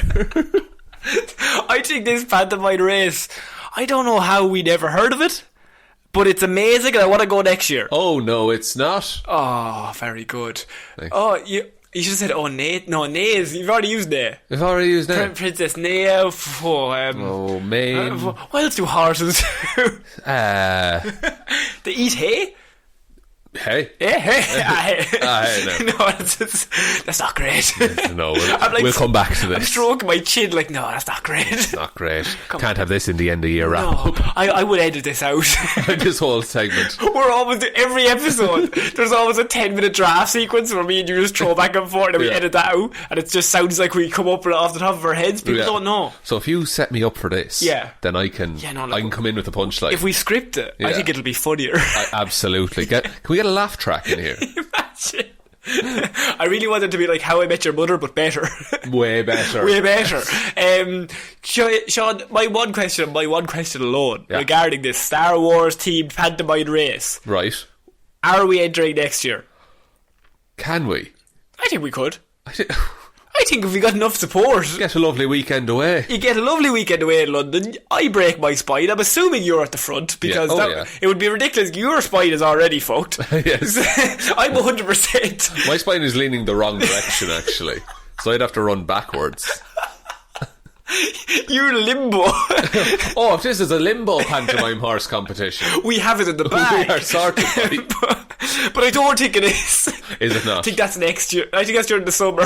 Oh yeah, it would be. It would the be. Tiki Festival. It makes sense. I think we should enter. I think we should enter. Unless there's a fee, in which case, no. Oh, I would only do it for free. I would only do it for free. For free, or maybe if they pay me. Yeah, here's for the medical bills.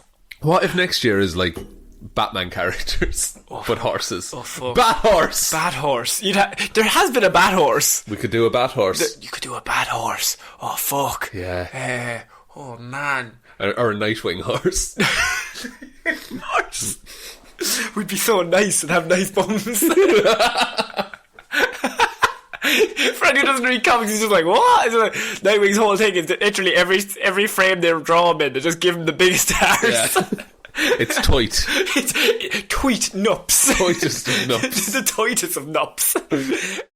So this is Weird News Wednesday, Shaun, and there's only one place to start, and that is with a headline that when I read it, I like to start with a headline that sometimes really resonates with me. Okay. And my shithousery personality. Okay. Right? Because we have local man arrested after blaring Benny Hill song near people slipping on ice. There's no defence for that. He's just being an arsehole. Is that not the best headline? That's so good. And it's going to inspire copycats. It is. A local Sioux Falls man, Sioux. There's a word. Yeah, there's a way to say that. There's a way to say that we've butchered. Say Leitrim. Again. A local man was arrested earlier Thursday after police found him berating people with loud music and laughter. He just parked his car. I like the idea he was out with a hose the night before. Just ice in the place. He's just planning this for months after they slipped and fell on icy spots in the local Walmart parking lot. Oh no, I mean that's a bad place to fall. So he parks in Walmart. Yeah, which is totally legal. We all know you're not allowed to park in Walmart. In the Walmart parking lot. Yeah, completely unreal. Parks up, and he just must have. He definitely knew something about those ice spots. How did he know? He'd been parking heavy trucks for weeks to dish the tarmac. Oh, so that the water would pool. Smart. It was something that needed to make happen to make light of all the gloomy weather we've had lately. I didn't know that people would get all pissed off about falling to such a happy song. I read something online the other day about someone out here yelling cold weather puns. So I figured I would try my luck and get on the news too, said the man. Okay. So his entire argument, if you translated it to Irish, is, I was only having the crack. Having a bit of crack. That's ludicrous. He thought we need to brighten people's day. Now, this is really where it gets interesting, because when the police arrived at the scene, it looked as though the man had just finished up playing the song for a child who had recently slipped and fallen. Oh no, now it's gotten bad. No, it hasn't. You can't laugh at children. It's funnier. Look, Connor, we all know it's funnier. But you can't do that. We arrived on the scene to something. The police report is really just. I mean, you know when you read a police report and they have to make it sound like it's the worst crime in the world. Oh yeah, of course. This man is just playing Benny Hill music while people slip. Not a judge in the land would convict Not really. But we arrived on the scene to something very disturbing, said the police. Oh no. After my partner and I slipped and fell on the ice, we heard that Benny Hill song in the distance.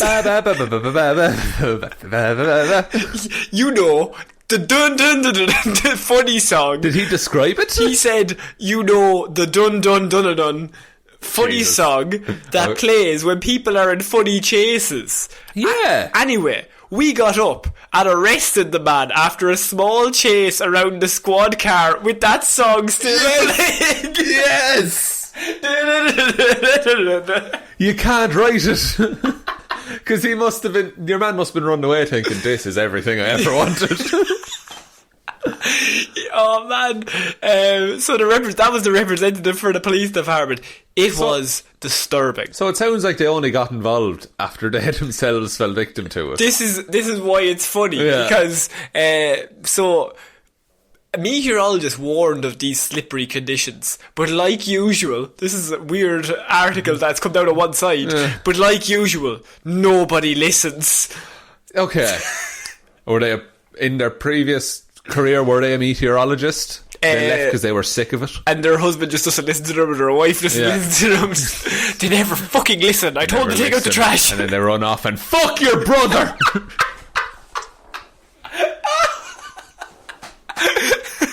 The fucking skies didn't tell me that. No, but I knew. I fucking got wind of it. Oh, very good. Thank you.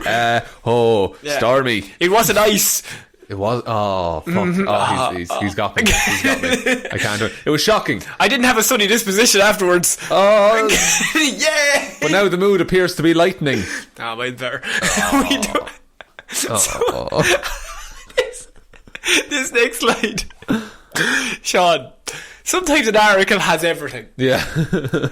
And you think you have meteorologists warned of these slippery conditions, but like usual, nobody listened. Yeah. So who do you go to next? I can't say. I would say maybe a meteorologist, because we only have one quote and it says, "We told you this was coming," said one smug meteorologist we spoke with. Good God. How many opportunities do meteorologists get to be smug? Answer me that. How smug can he be? Because it was cold.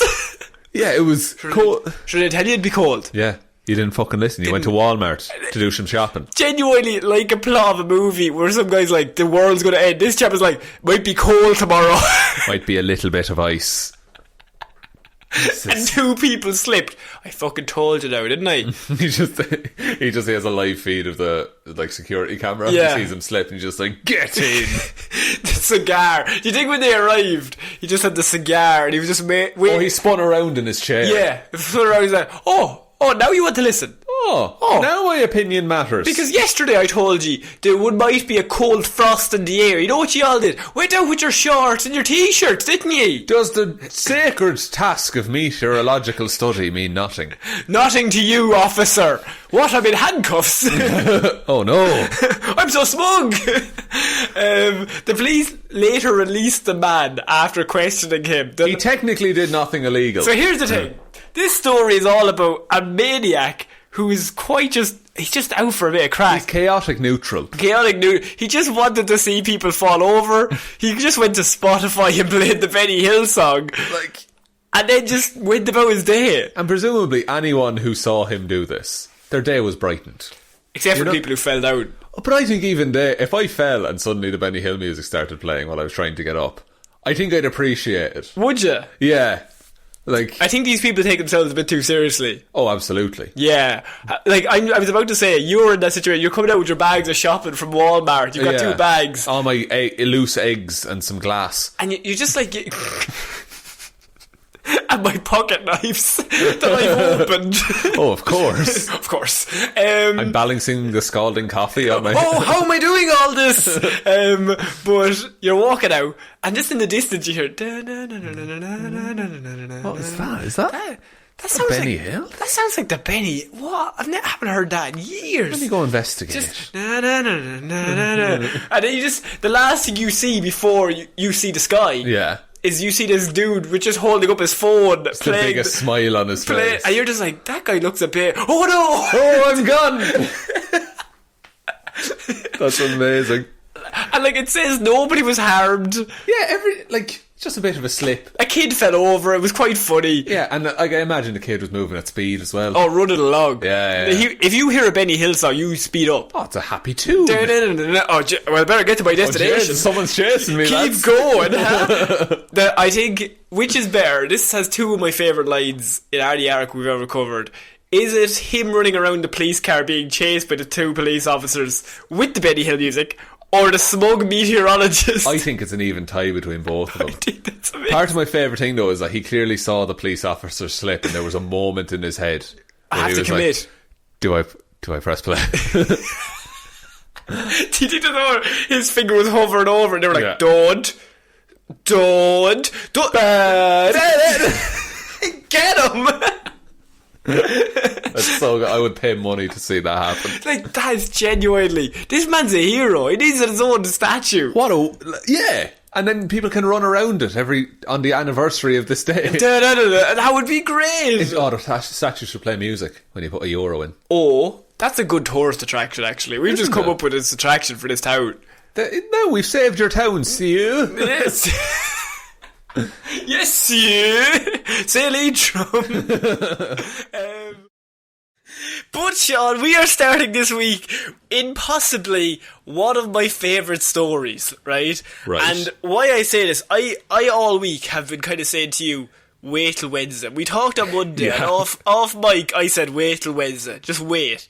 And it's because I see the headline in my phone. I was just scrolling through Twitter and I seen it and I went, I'll leave that there now, that's gone into the document. Because we've done 104 weeks of this show, but also we've covered some strange characters, people who have been in weird relationships with things, maybe floating objects, maybe things that can go through walls. But Sean, we have a sequel and a follow-up to a previous story. Now, Connor, you're fully aware of what you're doing here, and that you're building up my hopes that you are going to talk about a certain woman who married a ghost pirate? No. Oh! I'm talking about the other ghost marriage. The other one? That one's even more ridiculous. Yes!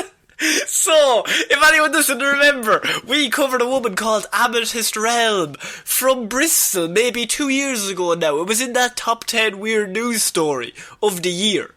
And Amethyst, she was married, or she was engaged to a ghost, and she revealed that she was having sex with ghosts all the time. It was just something she did.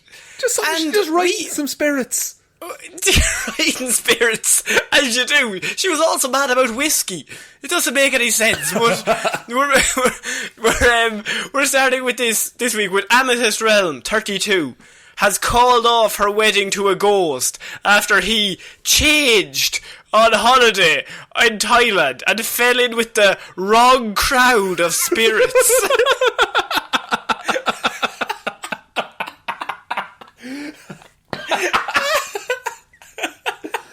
Oh, I've never been so glad to hear a breakup.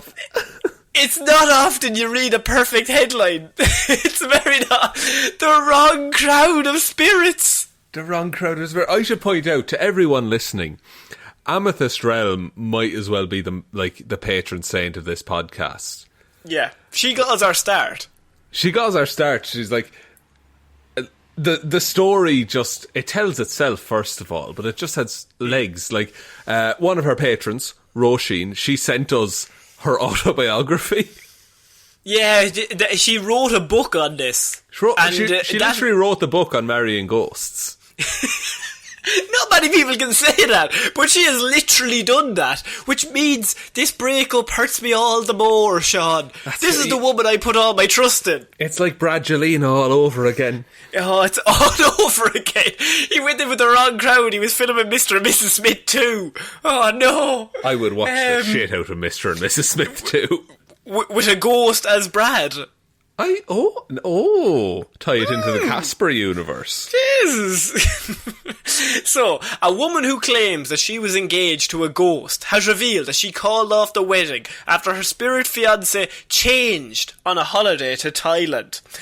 Amethyst Realm from Bristol met the love of her life, a spirit called Ray, which if you were a spirit, you'd choose no offense to Reyes, but you'd choose like In Fuego. I don't know. Something cool. You'd choose Raymond at the very least. Actually, our Patreon Ray, you know yourself, Ray. You know yourself. Look, Ray, if you were a ghost, would you go by Ray or In Fuego? In Fuego. Or Max Power. You'd go by Max Power, surely. Or Shaun Meehan. That's a cool name. Moving on. On a trip to Australia, they met in 2018. After claiming, this is Amethyst, she says, she claimed to have had several sexual encounters with ghosts over the years. The pair had planned to get married and have a baby together. Questionable. Shaun, first of all, I knew you were going to come in there. Where's your question? You don't like marriage? I fucking hate babies, I just think they're shit. Yeah, especially ones that are made by ghosts. Half of that has got to be evil. I mean, that's the plot of a horror movie, isn't it? That it's like half ghost is the child. Yeah. But appearing on This Morning today, she was back on This Morning with Hollaby and Scozers. Hollaby and Scozers. Amethyst revealed that she's called off the big day. This is something we've been waiting for years on the pod. I think the original story, we said we can't wait for the wedding. Yeah, I was hoping for invites because we had given her a bit of a platform. But I know we were a lot smaller then, but it was still a little platform to get her love out into the... We were singing from the hills about this great love story that we had come across. But after a disastrous holiday last May, where she suspected her fiancé of drinking and doing drugs... Oh no. She called it off. Fuck, that's a tough thing to go through in a relationship. Yeah. Two physical people doing physical thing. A ghost can't snort a line of cocaine. I just want to make that very clear at the start of this AA meeting, right? A ghost can't do that. Guys, I know I say it every week, but a ghost... He's drunk again. Oh, he's fallen off the ghost wagon. It's a ghost AA meeting. Oh no. After falling into the wrong crowd of spirits, in her own words, he would bring back various unknown ghosts into their hotel room.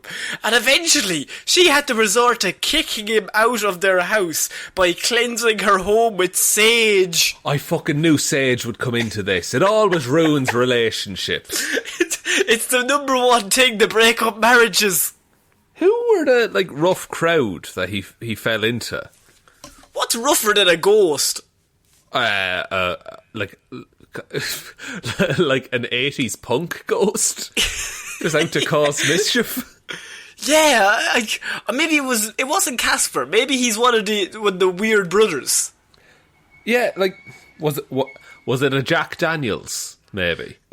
Maybe it was. So, we've called the wedding off, said Amethyst. It was going really well. Really well. Until we went on holidays, and that was last May, and he just completely changed. Sorry. Yeah. She went on holidays in May of 2020. We went on holiday, and that was last May. It says last May, so I can assume it's this year, yes. The nerve to travel during a pandemic. With a ghost. Super spreader ghost, we call him. Does he wear a mask? It's what I want to know. It's just a mask sitting there in the plane seat. She's walking along just holding a mask up in the air. And she, just with her arm up, just my arm getting fucking tired. He doesn't carry his own weight in this relationship. Oh, for fuck's sake. I think he fell in with the wrong crowd while on holiday. He would disappear for long periods of time and bring back other spirits to the house. I'd say he would disappear for long periods, almost forever. Almost like he wasn't there at all. Yeah, that's where they get you. When they disappear. She could see right through him, romantically and also literally. He was transparent. Yes, despite the loved-up couple's holiday getting off to a great start, with Amethyst telling the researchers, the pair had had sex in the toilet of the plane, their romance soon came crashing down after his party After the plane became crashed. too much for her. That's a good piece of writing there. Like, how do I finish this sentence? Plane crashes are fun. Right, here we go. So as soon as they landed, he just went on the tear with the lads. Is that what happened? I think what happened was they were part of the Mile High Club, and he was feeling good about himself. They landed wherever they were landing in Thailand, and the minute his feet hit the ground, he just went to the pub. I mean, it's a long flight, you know. Fucking Bristol to Thailand. It's at least 4 hours. You need drink. This is a man who's gone to the sea with nothing but rum for comfort. No, you're thinking of the pirate. I'm thinking of the pirate again, aren't I? Pirate Ghost and this Ghost are two separate men. I mean, are they? Are they really? They're about this. They look the same to me, to be fair. She says, I think maybe he started doing drugs and partying a bit much, she told. These spirits would stay for days. There would be crashing and banging and strange noises downstairs. I'm sure there were, Amethyst. A confused Philip Schofield asked how exactly Ray was doing drugs and whether he was partying in the physical or spiritual world. Scolders come in with a good question. That's a very understanding question. He's not dismissing anything there. No, he looks confused, but up until this point he's still all in. She cleared things up, thankfully. I think partying in boat, judging by him disappearing for a while and coming back to mine in the late hours of the morning. Huh. How did she know that he was back? How did she know that he had left? How did she know that he was there at all? How did she know there was a party going on? That's I think one of the main questions. Why?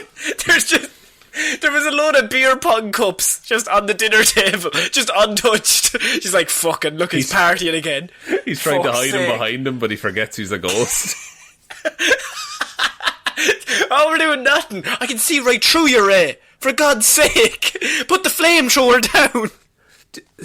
Do you think maybe the increased media attention on the upcoming wedding forced her to create a situation where they broke up? Because it would be easier than maybe having to go through with it. Yeah. Now, look, I'm not meaning to besmirch love by any means. Absolutely not. We love love. We love love, especially ghost love. No, not especially ghost. What? I'm coming down hard on that side. Oh, okay. Right. Actually, the first time we talked about this, I think I was on her side, so I'm going back onto her side. That was the quickest flip-flop you've ever done. Absolutely. All we're doing is flip-flopping. So, not willing to let their relationship go. She said, I've never had negative experiences with spirits before, but this was pretty scary. One would just follow me around the house, she says. These are the people at the party. And another one would leave a constant bad smell. I think that's one of the stinky ghosts from Casper. Is that not stinky? I think it might be. Has she wandered into Casper? The movie Maybe Casper? She wandered into the set of Casper. Yes, it's still there.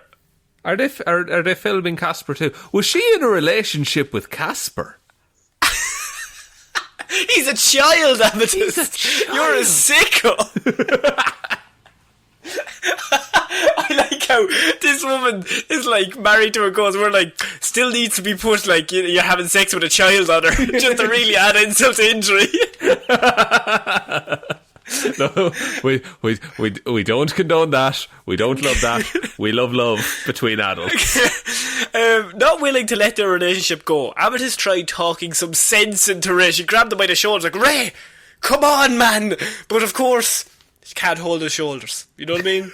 But after he proved himself unable to change, she kicked him out of the house with that sage cleanse we mentioned earlier on. Shaun, how much of a sage cleanse would you have to do? Is it a case of you have to cover every inch of the house But if there's like left in a centimetre, he could like sneak in through the letterbox or something. That's the thing, because it's not like vampire rules where he has to be invited in. No. It'd have to be, you'd have to set the house on fire, but prior to that, line the walls with sage, I think. So in a way, there's no winners. They're your only 2 steps. So you go up to the shop and they're out with sage. I'll give you a fucking box of matches. Fucking no point. No sage in the shop, it's all sold out. Can you point me in the direction of the kerosene store, sir? I just need some petrol. I don't ask questions. So I tried to talk to him, she said, and I gave him chance after chance after chance to this ghost. But he just didn't change. He was on the down slope. In the end, I did the sage cleansing. I just had to get rid of him in the way I would any other spirit. Ray and Amethyst had planned to wed at Wookie Hole Caves in Somerset, and she explained that both her and Ray's family were heartbroken by the news. Is this the first we've heard of Ray's family? Ray's family? This is a major update to this story. So look, previous relationship, no bother there. He's a ghost, though. It is going to be tough for his family to turn up. But if he's a ghost and is capable of being in a relationship, why wouldn't he just go back to his existing family? If you're going through a difficult time, say he's going through these difficult times and he's been cleansed of her house, do you think he's gone back home to the parents? Maybe just to get reset?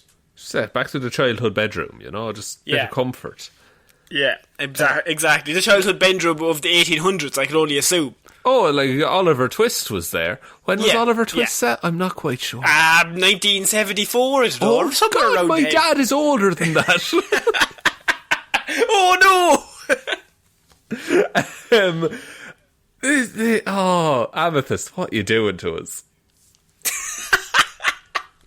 This is... if I could just do this story for this whole episode, I would. I just think this woman's a maniac, and I just love it. That's the thing, we're always walking this line whenever this woman comes up of where do we poke fun and when is it just not being fair to her, but... Yeah, Jesus Christ. She said Ray's family were heartbroken by the news that the engagement was off, which... I think that would make dinner planning on who to sit where, the seating arrangement of the dinner, would have been very easy at that wedding, to be fair. And in these modern times where you have limited access to weddings, I mean, sure, the they only less have bodies, 50% of the party. Fucking 50% of the party. Cheating the rules. Ray, speaking of her sister, she said she was sad. Ray's family, I've had a little bit of contact with, and they're sad about how he's behaving as well. So sorry, whose sister? So, she said her sister was sad. Amethyst's sister was sad. Yeah. Right? But she also says that Ray's family are also sad about how he's behaving. Are they alive? Are they available for comment? None of this. No, she says, I've had a little bit of contact with Ray's family, which I assume means she's contacted them in the spirit world. I mean, when anyone says, I'll contact them, I automatically assume spirit world. No, I think it's way darker if his family are alive. It's a family whose son died, and she's like, I'm marrying the son, or the spirit of your son. I think that's way more fucked up. You're getting other people involved at that point, and that's I think where it crosses into sinister territory. But Amethyst suggested that it could be the stress of the pandemic which is causing Ray to act out. I mean, we've all felt it, lads. We've all wanted to do drugs. Just when you think the story is done, this ghost has been addicted to drugs and partying. She pulls out the pandemic stress card. What fucking stress does... He's dead! He can't even breathe any air! It's the fuck... Why is... He would be the one who would be least stressed by all of this. Yeah. It's an airborne virus, but he's also airborne. And he's made of air. He's made of air, and he doesn't need to worry about 2 metre distances. No, it doesn't matter to him. It'll go through him. When he died, it was still yards and fathoms. No, wait, I just read the next line. She says, the stress of the pandemic is causing Ray to act out. She's revealed, this is breaking news, Shaun, that ghosts too have to socially distance from one another in fear of getting ill. Where do you go after you're already dead? How can it get worse? Death is like the final condition that you should ever have to deal with. Like, who's dead and goes, jeez, I don't want the sniffles? No, you're dead. No one dead is drinking Barocca every morning to try and fight off a cold. What the fuck? I'm baffled by this because she's like she has this miraculous ability to generate like clickbait headlines. It's a miraculous ability to speak for all ghosts. That's what she has. Yeah, I wonder is that used as a reference anywhere? Like if any of the occult societies and things like that, if they've decided, oh, okay, well, Amethyst says this, so maybe that's why we're not finding any ghosts. It's because of the pandemic. And I think if you say anything with that much confidence, then you can't question her. If you say that to Schozers, like you might as well be saying it to the Pope. Now, Schozers did have a response, though. Oh, he always has a response. Schozers just looks at her and says, "Ghosts can get ill?" ? To which she simply replied, "Yeah." Simple as. That's all you need to know, Phil. There's a serve and an ace there back from Amethyst. Like, it's a yes or no question. You know, he didn't specify what kind of illnesses. Ghosts can get ill? Yeah. Obviously. Like, for fuck's sake. Yeah. Any sensible questions, Holly? Am I talking to a fucking dickhead? Scousers, go away! Amethyst communicated with Ray through energy and emotion feelings, rather than with words. And while she's devastated at her loss, she hasn't ruled out eventually dating another ghost. I'm happy, free, and single at the moment, to be honest. Not put off spirits. I'm sure eventually I'll be ready for another one. For the moment, I'm just happy being free and single, she says. And look, more power to you, girl. It's going to be very hard to find a man or a woman to date this person. I mean, but like, to be fair, she seems to have a talent for ghosts finding her at this point. Yeah. Well, I think she's looking for them. Who are you going to call? I mean... Yeah, don't call them in the first 24 hours though, you don't want to look needy. Who are you going to call after 3 days? Who are you going to call after 3 days? You don't want to look needy, Shaun. That's true. No, to be fair, Connor, look at me. Do you think if a ghost interacted with me at all, I'd handle it in any kind of cool way? If a ghost doesn't ring you, Shaun, if a ghost doesn't ring you, he's ghosted you. Yes! Fuck me! I did it! You did it. You got it, buddy. We're never going to peak after that. It's all downhill from here. Clip that. That's going everywhere. That audio clip is going everywhere. No context. No context. It just looks like I'm being crazy. Exactly. The previous 23 minutes of this podcast did not happen. So, Amethyst, the relationship is off. So the patron saint of this podcast is now single, and she's back out in the world. We have her book, so we can read that if we need it. But she's back out on the market. So if there's any ghosts out there, she's looking. And look, anyone who's a member of the Patreon, message in. Let us know if you want me to read a few pages of that book on Halloween. We can do that as a Patreon exclusive thing. That'd be amazing. Make people be like, this is what you paid for. This is it. This is what we're going to read this book. We didn't even buy this book. It was a gift. From you. Well, Connor, those were some weird newses. Wow, I am tired from talking. It's amazing how we somehow made it seem like we were in the same room for some of them, and then over the internet for others. What was your favourite, Shaun, is really my question. Oh, I think you mentioned before we started the clip show a level of shithousery. I think Benny Hill car park really takes the cake on that one. I think Benny Hill might be my favourite. Now, that came in at number 2, but that is my favourite, other than Amethyst Realm, who I think she's a law upon herself. So we just consider her mental, and so it's like, okay, that's there, but Benny Hill is like a weird little story that we never had any follow-up. It was just it never went anywhere. It was just some dude doing that for the crack, and I quite like that. Might have been that or the pantomime horse race. I think they were my 2 faves. Yeah, both like levels of unnecessary just interaction with the general public. But it again, we like shithousery, that has to be a word outside of this podcast, doesn't it? Like, other people use that, right? Oh yeah, they do, yeah. I didn't make it up, Shaun. I'm not Shakespeare. I know you think so, but I'm not.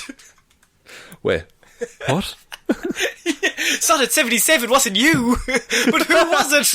That's my favourite sonnet. Shaun, so that actually brings us to an end of weird news for 2020. It's been a pretty shit year. It has been a pretty we said it towards the start of all of this that we like the first week or so when everything was kicking off, we were like, should we keep doing weird news in the current climate? But then we decided, look, if you even get half a laugh out of the entire hour of it, surely that's worth it in such a miserable year. And I think that it really helped us as well, because sometimes we were having shit weeks, and sometimes you just want to listen to a story of someone doing something really dumb, or Gerald the turkey terrorising a city, something just ludicrous. Yeah, and it helps lift the spirits, and for a little while you can forget about everything, especially when we're talking about it, because then it's just us chatting and having a good time. Yeah, so, okay, I wish everybody has the best New Year's ever, wherever you're celebrating or whatever you're doing. I just hope that you've had a great 2020, and if maybe not, I hope you have an even better 2021. I hope 2021 absolutely goes amazing for you. We will still be here talking absolute nonsense on a weekly basis, and if you want to get even more of us, as we mentioned at the start, we are over on Patreon. It's patreon.com/Heroes for Hire podcast.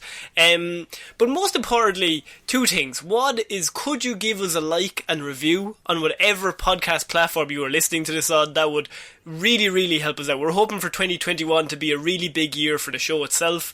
And secondly, Shaun, what do I would be. Are we going in different directions? No, I want to stay indie, and I just want to fly under the radar. Just like a bit weird, off on the side, like. If you like it, but you're not sure you want to recommend it to your friends and family. Yeah, that's what we're going for. That's what I'm like. I like it, but I don't want to tell my mom. Shaun, what do they have to tell one human being? You just have to tell one human being that we exist. Okay, so I have been Ciara Lawler. I have been Shaun Meehan. I will see you next year, guys. See you next year. That was good, Connor. That was really smooth. It's my one good thing. I left it until the very end. Bye.